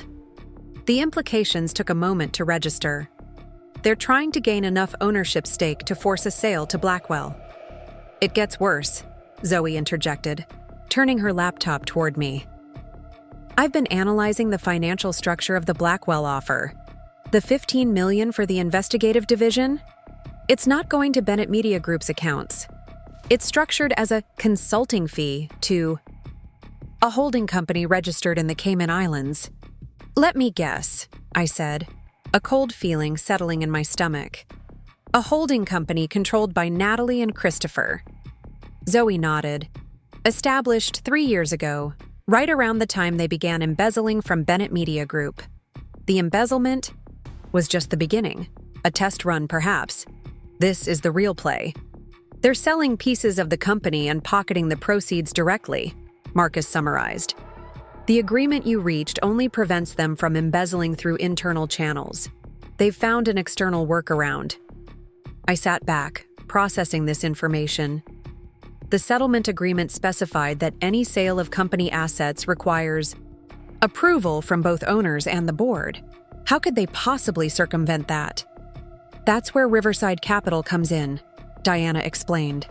"If they acquire enough stock, combined with what Natalie already controls through her inheritance, they could potentially force a shareholder vote to restructure the board, removing the independent members you installed." "How close are they to that threshold?" Marcus grimaced. "Based on our analysis, they need about 7% more. At the current acquisition rate, they'll reach it within 6 weeks. Unless we stop them." I stood, energy coursing through me despite the dire news. "We need a counter-strategy immediately. Marcus, what are our options?" He considered for a moment. "Several approaches. We could initiate a share buyback program to reduce available stock, though that would require significant capital. We could seek an injunction based on the violation of your settlement agreement. Or we could find our own strategic investor, a white knight to counter Riverside Capital's moves. All of the above, I decided. Megan can pursue the legal angle. I'll tap into my personal assets for the buyback program. And for the strategic investor." I paused, an idea forming. "I need to make a call." Back in my car, I dialed a number I hadn't used in months. After 3 rings, a familiar voice answered. "Olivia, this is unexpected." "Hello, Uncle Richard," I said, addressing my father's younger brother. "We need to talk." Richard Bennett had split from the family business 20 years earlier after a disagreement with my father about company direction. He'd established his own successful digital media company in Chicago, becoming a respected industry figure in his own right. The brothers had maintained a distant but cordial relationship, connecting primarily at major family events. "I heard about the trouble with William's will," he said, his tone careful. And that you managed to sort things out with Natalie. Impressive. The situation is more complicated than it appears, I replied. How quickly can you come to Riverside Heights? This isn't a conversation for the phone. There was a pause. I can be there tomorrow afternoon. Is this about the company? It's about saving our family legacy, I told him. And I need someone I can trust. The next day, I met Richard at the Summit, the same restaurant where I'd first reviewed Diana's evidence about Natalie and Christopher. At 62, my uncle retained the distinctive Bennett features, the same blue eyes and strong jaw that had characterized my father, though his hair had gone completely silver. He'd brought his chief financial officer, David Chen, a shrewd-looking man in his 50s who observed everything with calculating eyes. Start from the beginning, Richard requested after introductions were complete. What exactly is happening? To Bennett Media Group? For the next hour, I outlined everything. The embezzlement, the fraudulent will, the settlement agreement, and now the covert attempt to dismantle the company through Blackwell Media and Riverside Capital. Richard listened intently, occasionally asking clarifying questions, while David took meticulous notes. Your father would be furious, Richard said when I finished. He built that company to last generations, not to be stripped for parts. That's why I called you, I admitted. You're the only family member with both the resources and the industry knowledge to help counter this threat. Richard exchanged a glance with David. What exactly are you proposing? A strategic alliance between Bennett Media Group and Bennett Digital, I said, referencing his Chicago-based company. Combined market presence, shared resources, and, most importantly right now, a significant investment in Bennett Media Group stock to block Riverside Capital's takeover attempt. That's a substantial ask, David noted. We're talking millions. In capital, potential regulatory scrutiny for market concentration, integration challenges. It's also an opportunity, I countered. Bennett Digital has been seeking expansion into traditional media markets. This provides an established brand, content library, distribution channels, assets that would take years to develop independently. Richard studied me thoughtfully. You've done your homework. I learned from both my parents. Dad's business, acumen, Mom's strategic thinking.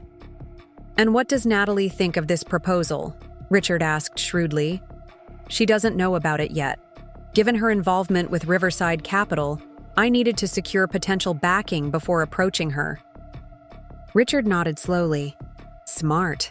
She'd sabotage any solution that blocks her plans. He turned to David. What's your assessment? The CFO tapped his tablet thoughtfully. The synergies are compelling. Bennett Digital needs content providers.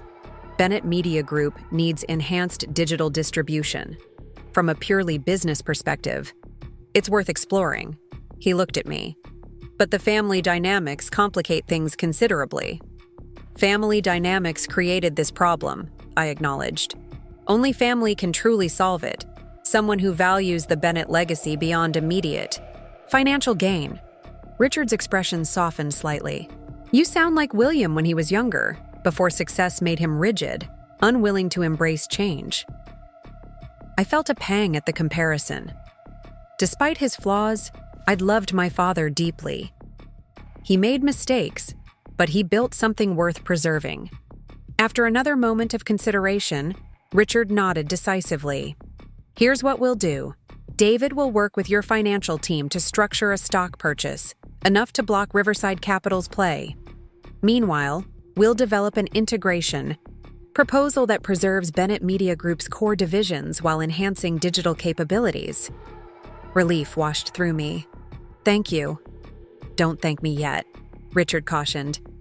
This alliance only works if we can remove Natalie from operational control.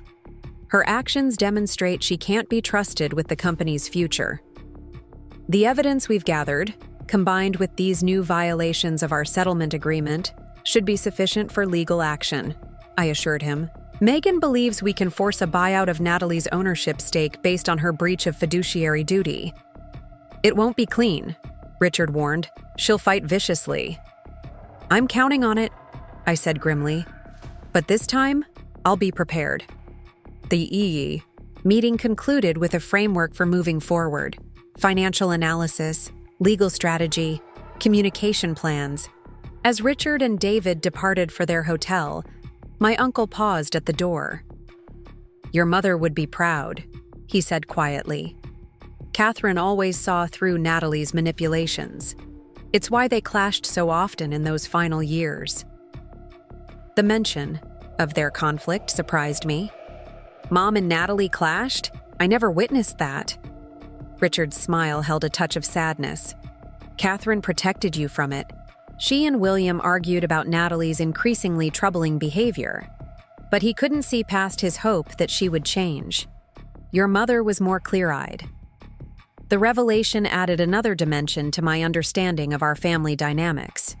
Another example of my mother's quiet efforts to shield me while preparing me for eventual challenges. As I drove home that evening, my mind raced with plans and contingencies.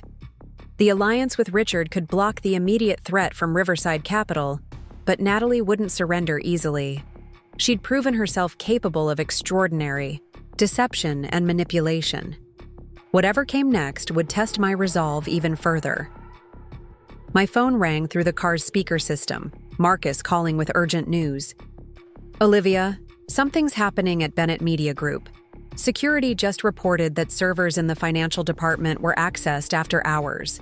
Large amounts of data are being downloaded and transferred." My grip tightened on the steering wheel. "Natalie? Unclear, but the access codes being used belong to Christopher Miller." "He shouldn't have access codes at all anymore," I said sharply. "Call Thomas immediately. He needs to lock down the servers and preserve evidence of the breach." "Already?" "Done, but you should know. Among the files being targeted are the complete records of the embezzlement, including the evidence you gathered against Natalie and Christopher." The implications were clear.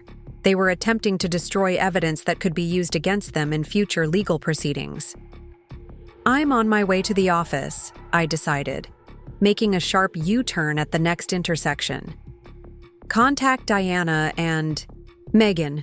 We need to document everything before they can cover their tracks."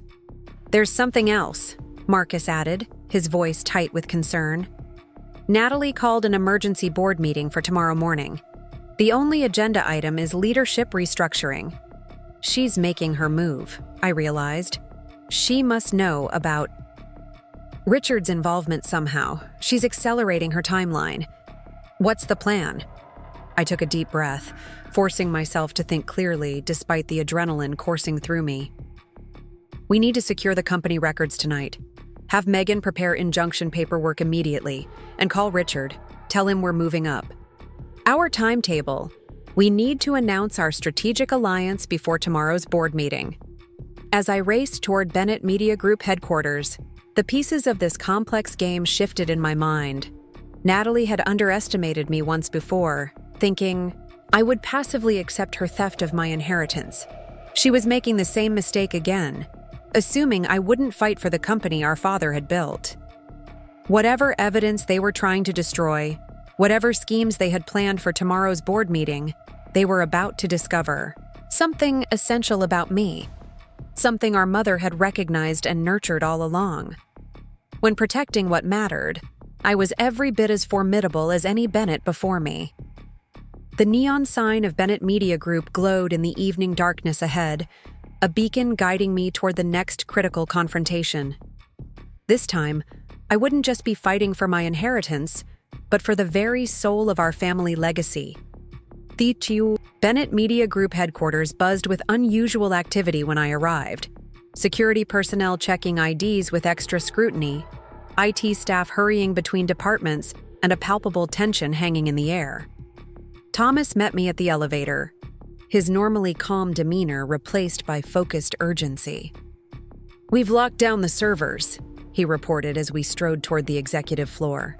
"Christopher's access was terminated weeks ago, but someone created a backdoor account using his old credentials. They were systematically targeting financial records, board meeting minutes, and all documentation related to the settlement agreement." "Were they successful?" I asked, dreading the answer. Partially. They got about 30% of the targeted files before our security protocols detected the unusual data flow. But here's the interesting part. The access originated from Henry Wilson's computer. I processed this unexpected twist. Henry, our board member? The same. We've got it all documented. Timestamps, access logs, file requests. Either Henry's directly involved or someone used his system. The pieces were fitting together in a concerning pattern.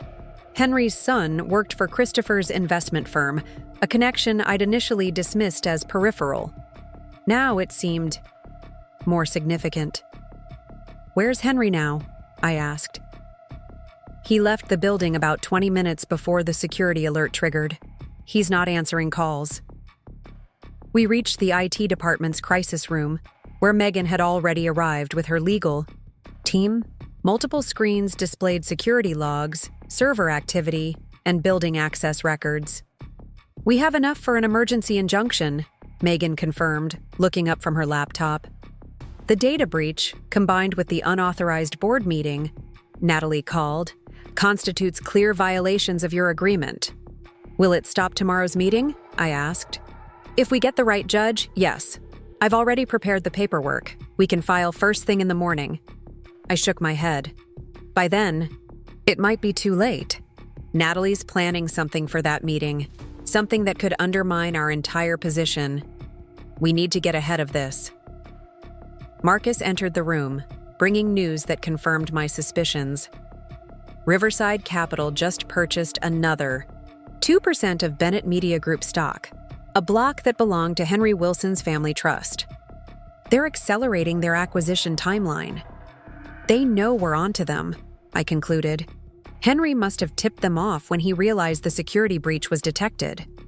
The situation was deteriorating rapidly. Natalie had outmaneuvered me again, pushing her timeline forward to prevent my counter-strategy from taking effect. The emergency board meeting, the data breach, Henry's sudden stock sale, all pieces of a coordinated effort to wrest control before Richard's involvement, could block their plans. "What's our best move?" Thomas asked, the question directed at everyone in the room. Marcus spoke first. "We need to go public, announce the strategic alliance with Bennett Digital immediately.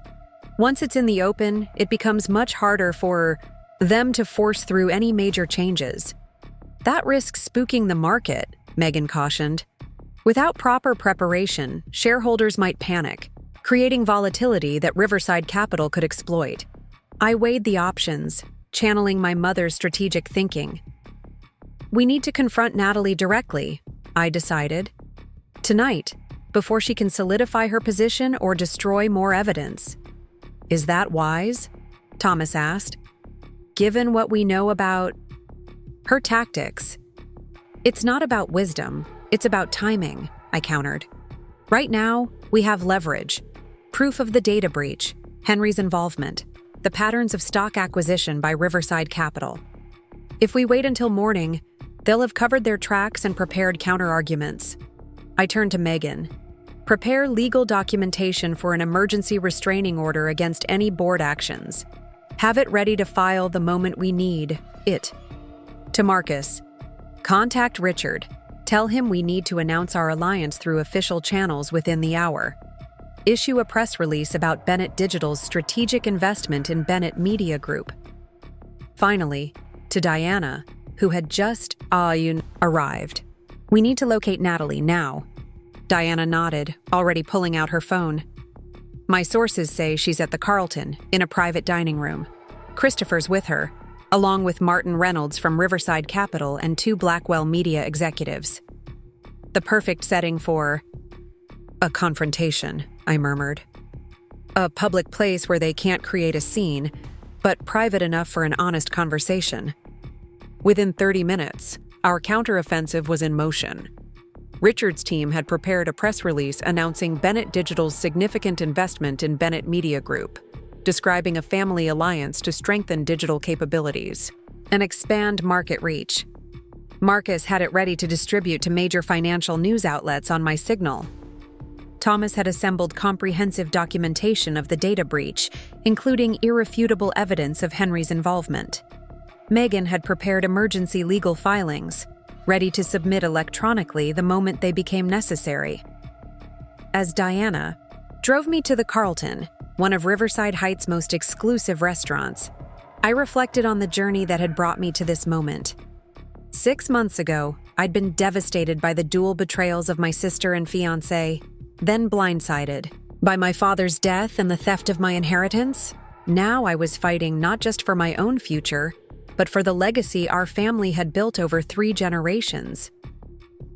"What's your plan when we get there?"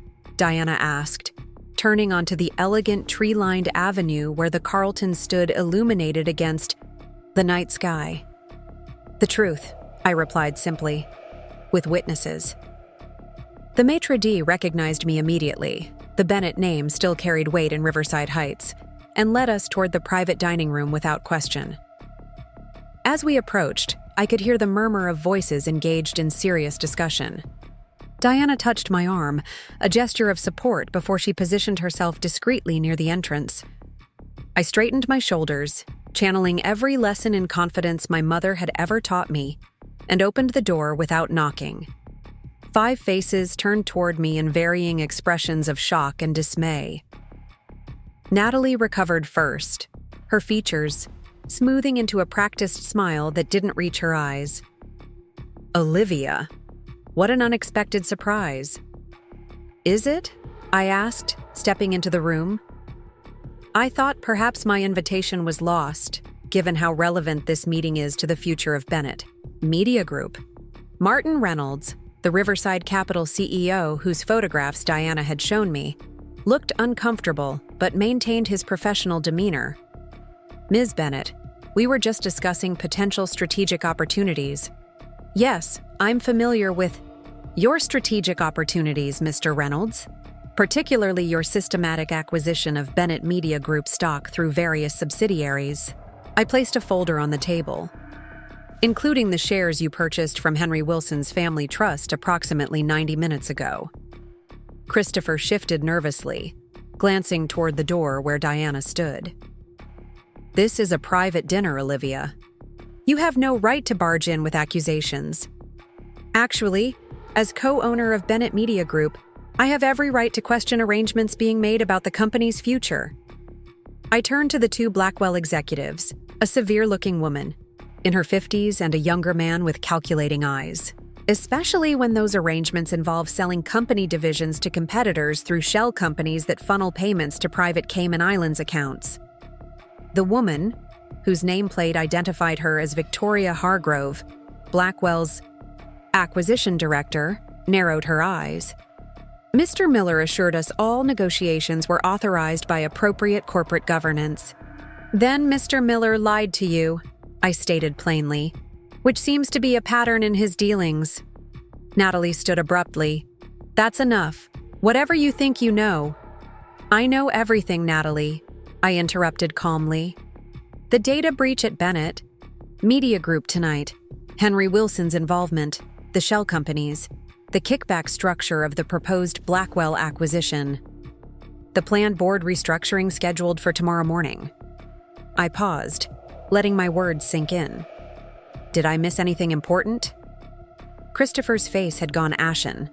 Martin Reynolds was studying me with new respect, clearly reassessing the situation. The Blackwell executives exchanged glances that spoke volumes about their diminishing confidence in the arrangement. "You can't prove any of this," Natalie declared, though her voice lacked conviction. "Actually, I can." I gestured toward the door, where Thomas now appeared with a tablet. Our IT security team documented the entire data breach attempt. We have access logs, timestamps, file requests, all pointing directly to Henry Wilson's credentials. Thomas stepped forward, professional and composed. "We've also recovered deleted emails from the company server backup system, correspondence between Mr. Wilson and Mr. Miller discussing the systematic removal of specific financial records." I turned to the Blackwell executives. "And we have the complete structure of your proposed acquisition, including the routing of consulting fees to offshore entities controlled by my sister and her husband. I imagine your board of directors would be quite interested to learn about these irregular arrangements. Victoria Hargrove stood, gathering her portfolio with crisp efficiency. I believe we need to pause these discussions pending further internal review. That would be wise, I agreed, especially given the announcement being released to financial markets as we speak. This caught everyone's attention. What announcement? Martin Reynolds demanded. Bennett Media Group has entered into a strategic alliance with Bennett Digital, I explained. My Uncle Richard's company is making a significant investment in Bennett Media Group stock, effective immediately. The combined entity will maintain all current divisions, with enhanced integration of digital distribution capabilities. The news landed like a bombshell. Riverside Capital's strategy of accumulating enough stock to force a sale to Blackwell had just been neutralized. With Richard's investment block, they could no longer reach the threshold needed for control. You can't do this unilaterally, Natalie protested. Any strategic partnership requires board approval, which is why the initial stage is structured as a stock investment rather than a full merger, I explained. Richard is simply purchasing shares on the open market, perfectly legal and requiring no board approval. I watched the calculations, happening behind my sister's eyes, the quick assessment of options, the realization that her carefully constructed plan was collapsing. The younger Blackwell executive, whose nameplate read Jonathan Blackwell, finally spoke, his tone measured but authoritative. I think it's clear we've been misled about the nature of this opportunity. Blackwell Media prides itself on ethical business practices. His claim almost made me laugh, given Blackwell's notorious reputation for aggressive acquisitions, but I maintained my composure.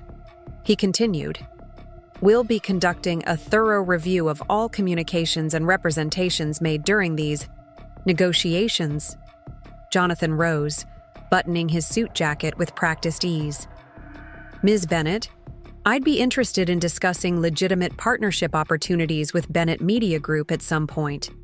Your investigative journalism division has produced impressive work." His comment was clearly designed to distance himself from the scheme while keeping potential doors open, a shrewd business move that I had to respect, despite my distaste for Blackwell's typical methods. "My office will be in touch, Mr. Blackwell," I replied diplomatically. Victoria Hargrove was already heading for the door, pausing only long enough to deliver a cutting remark to Christopher. "We'll be reviewing all previous communications to determine the extent of misrepresentation in your proposals." Martin Reynolds stood next, straightening his tie with the practiced motion of someone accustomed to navigating difficult situations. "I believe Riverside Capital needs to reevaluate its position in light of these developments. Our due diligence process clearly failed to identify significant risks in this arrangement." He turned to me, professional courtesy masking what must have been considerable annoyance at having his scheme exposed. "Ms. Bennett, regardless of how this evening has unfolded, I hope we can maintain cordial professional relations in the future. That would depend entirely on Riverside Capital's future conduct," I replied evenly, "particularly regarding your holdings in Bennett Media Group stock." Reynolds nodded, understanding the implicit message. "I'll have our team reach out to discuss an orderly divestment process. Good evening." Within moments, only Natalie, Christopher, and I remained in the room, the elegant dinner setting now feeling like the aftermath of a battlefield. "You've ruined everything," Natalie said, her voice hollow. "No, Natalie. You did that yourself." I gathered my folders, preparing to leave. The board will meet next week to determine appropriate leadership changes. I suggest you both prepare for significant transitions. Christopher looked panicked. "You can't just remove us." "The evidence of your actions will determine the consequences," I replied, "including potential criminal charges depending on what further investigation reveals." Natalie's mask finally cracked, raw emotion breaking through her carefully maintained facade. "Why couldn't you just stay away? You had your own career, your own life. The company was supposed to be mine. The question revealed so much about her perspective, her belief that she was somehow more entitled to our family's legacy than I was. In that moment, I saw not just my manipulative sister, but a deeply insecure woman who had built her entire identity around possessing what belonged to others. Bennett Media Group was never meant to be owned by any one person, I told her. Dad built it for the family, for the employees who dedicated their careers to it, for the readers and viewers who trust our content. It was never just a possession to be claimed. Christopher, ever the opportunist, must have sensed the shifting dynamics because his tone suddenly changed. Olivia, you have to understand. I was just trying to protect Natalie's interests. Your sister was devastated when your father passed. She felt the company was her only connection to him. I stared at him, incredulous at this transparent attempt to rewrite history. Really, Christopher? And I suppose embezzling company funds, manipulating my father's will, and secretly selling company divisions to competitors were all acts of emotional support? You never understood our financial pressures, Natalie interjected, grasping at this new narrative. The lifestyle Dad expected us to maintain, the social obligations. Stop, I said firmly. Just stop. You've both been caught red-handed attempting to destroy the company our family built. No amount of revisionist history changes that. I turned to leave, then paused at the door. The security team will escort you from the building. Tomorrow morning, your personal belongings will be packed and delivered to your home. Until the board meeting next week, consider yourselves on administrative leave. As Diana and I walked out of the Carlton, a weight lifted from my shoulders. Not the burden of fighting for my inheritance, but the heavier burden of resentment I'd carried since discovering Natalie's betrayals. The company was secure, the legacy preserved. The future, while challenging, held promise again. You did it, Diana observed as we reached her car. Your mother would be proud. I thought of the journal I'd found in the cabin safe, filled with my mother's insights and warnings. She had seen Natalie's nature clearly, had prepared me as best she could for the battle that would eventually come. She knew this day would come, I said softly. Not the details, but the essence of it. She understood what Natalie was capable of, and she made sure I wouldn't face it unprepared. The days that followed were a whirlwind of activity. News of the attempted takeover and the subsequent alliance with Bennett Digital dominated business headlines. Our stock price fluctuated wildly before stabilizing at a higher position than before, as investors recognized the strategic value of the new partnership. The emergency board meeting I called, replacing Natalie's canceled meeting, resulted in Natalie and Christopher being placed on extended leave pending a full investigation. Henry Wilson resigned immediately when presented with evidence of his involvement in the data breach. Martin Reynolds announced Riverside Capital's plans to divest its Bennett Media Group holdings in an orderly fashion over the next quarter.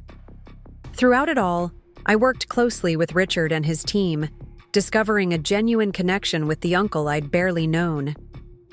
He shared stories about my father's early days building the company, perspectives that helped me understand William Bennett beyond the stern, success-driven figure I'd grown up with. Your father was different before success changed him, Richard told me during a late dinner at his hotel. More idealistic, more willing to take creative risks. The pressure of growing the company, and perhaps your mother's illness, hardened something in him. He never talked about those early days, I admitted. At least not with me. William wasn't one for personal reflection, Richard agreed. But he was enormously proud of you, Olivia. He told me once that you had Catherine's strategic mind and his business instincts, a powerful combination. The comment touched me deeply, offering healing to old wounds I hadn't realized still remained. 6 months later, I stood in my father's former office, my office now, preparing for the quarterly shareholders meeting. The alliance with Bennett Digital had evolved into a full merger, creating a stronger media entity with expanded digital capabilities and preserved journalistic integrity. Our investigative division, which Natalie and Christopher had tried to sell off, had just won a prestigious national award for its exposé on pharmaceutical pricing practices. Patricia knocked gently on my open door. "The board members have arrived. They're waiting in the main conference room." "Thank you, Patricia. I'll be right there." She hesitated, then added, "There's something else. Natalie is here. She's asking to speak with you privately before the meeting." The news surprised me. After being removed from her executive position, Natalie had maintained her ownership stake but remained uninvolved in day-to-day operations. Our communication had been limited to formal, legally required interactions, always with attorneys present. Did she say what it's about? No, just that it's important and personal. I considered refusing. There was nothing personally or professionally I wanted to discuss with my sister. Yet curiosity won out. "Send her in, please." Natalie entered moments later, looking different than I remembered.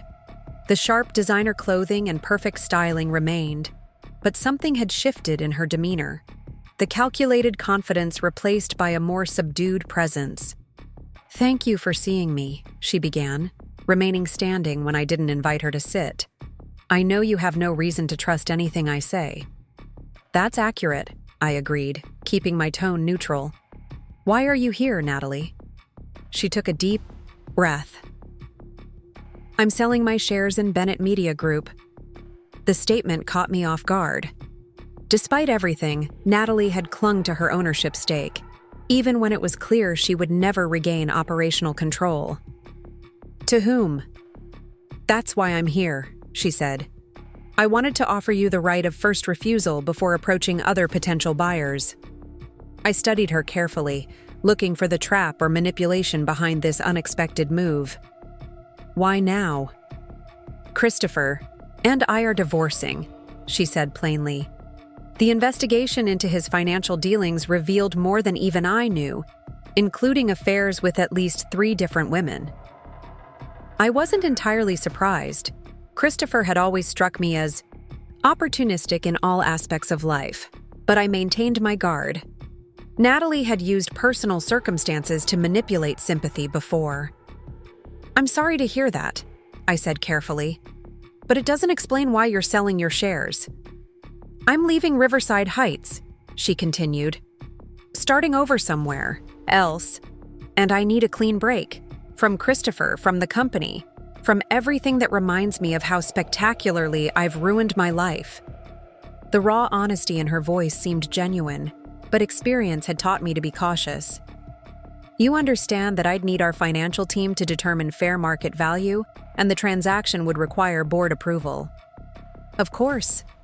She placed a folder on my desk. "I've already had an independent valuation completed. I'm offering a 15% discount on that amount, in recognition of circumstances."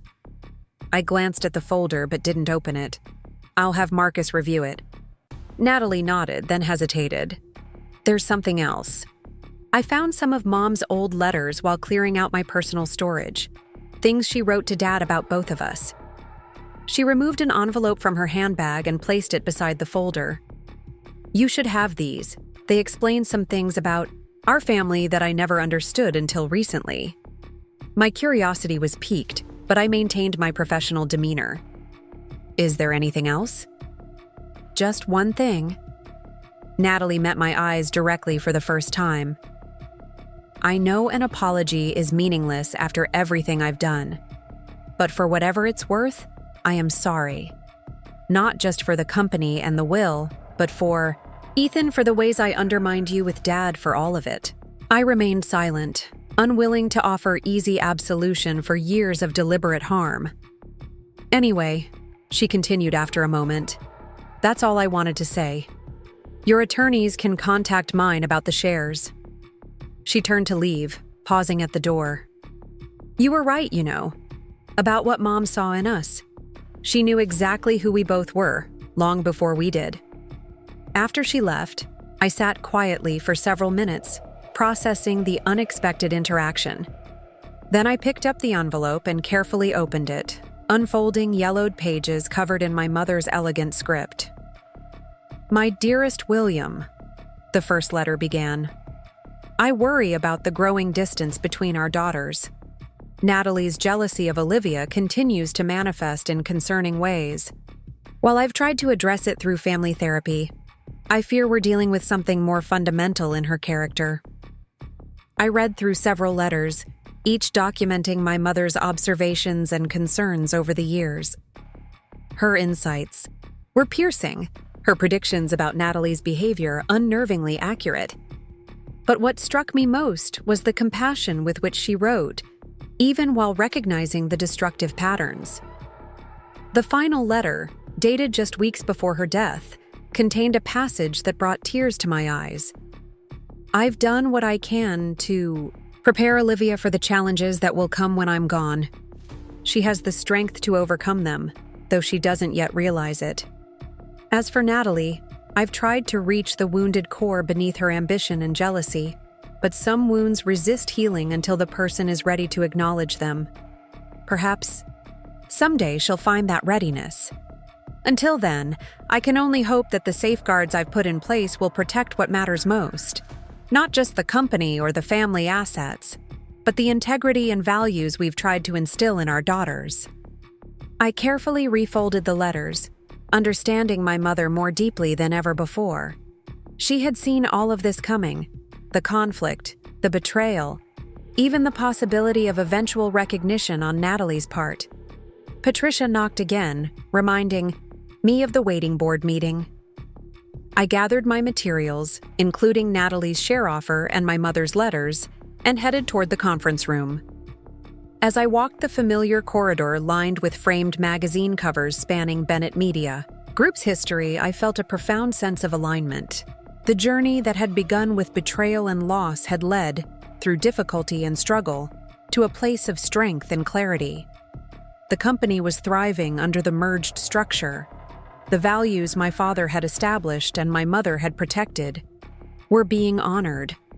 And I had found my own place within the family legacy, not as William Bennett's daughter or Catherine Bennett's heir, but as Olivia Bennett, a leader in my own right. Pushing open the conference room doors, I greeted the waiting board members with confidence, ready to lead Bennett Media Group into its next chapter. The inheritance I had fought for had proven to be more than money or a company. It was purpose, resilience, and the wisdom to recognize what truly mattered. And that was something no one could ever steal.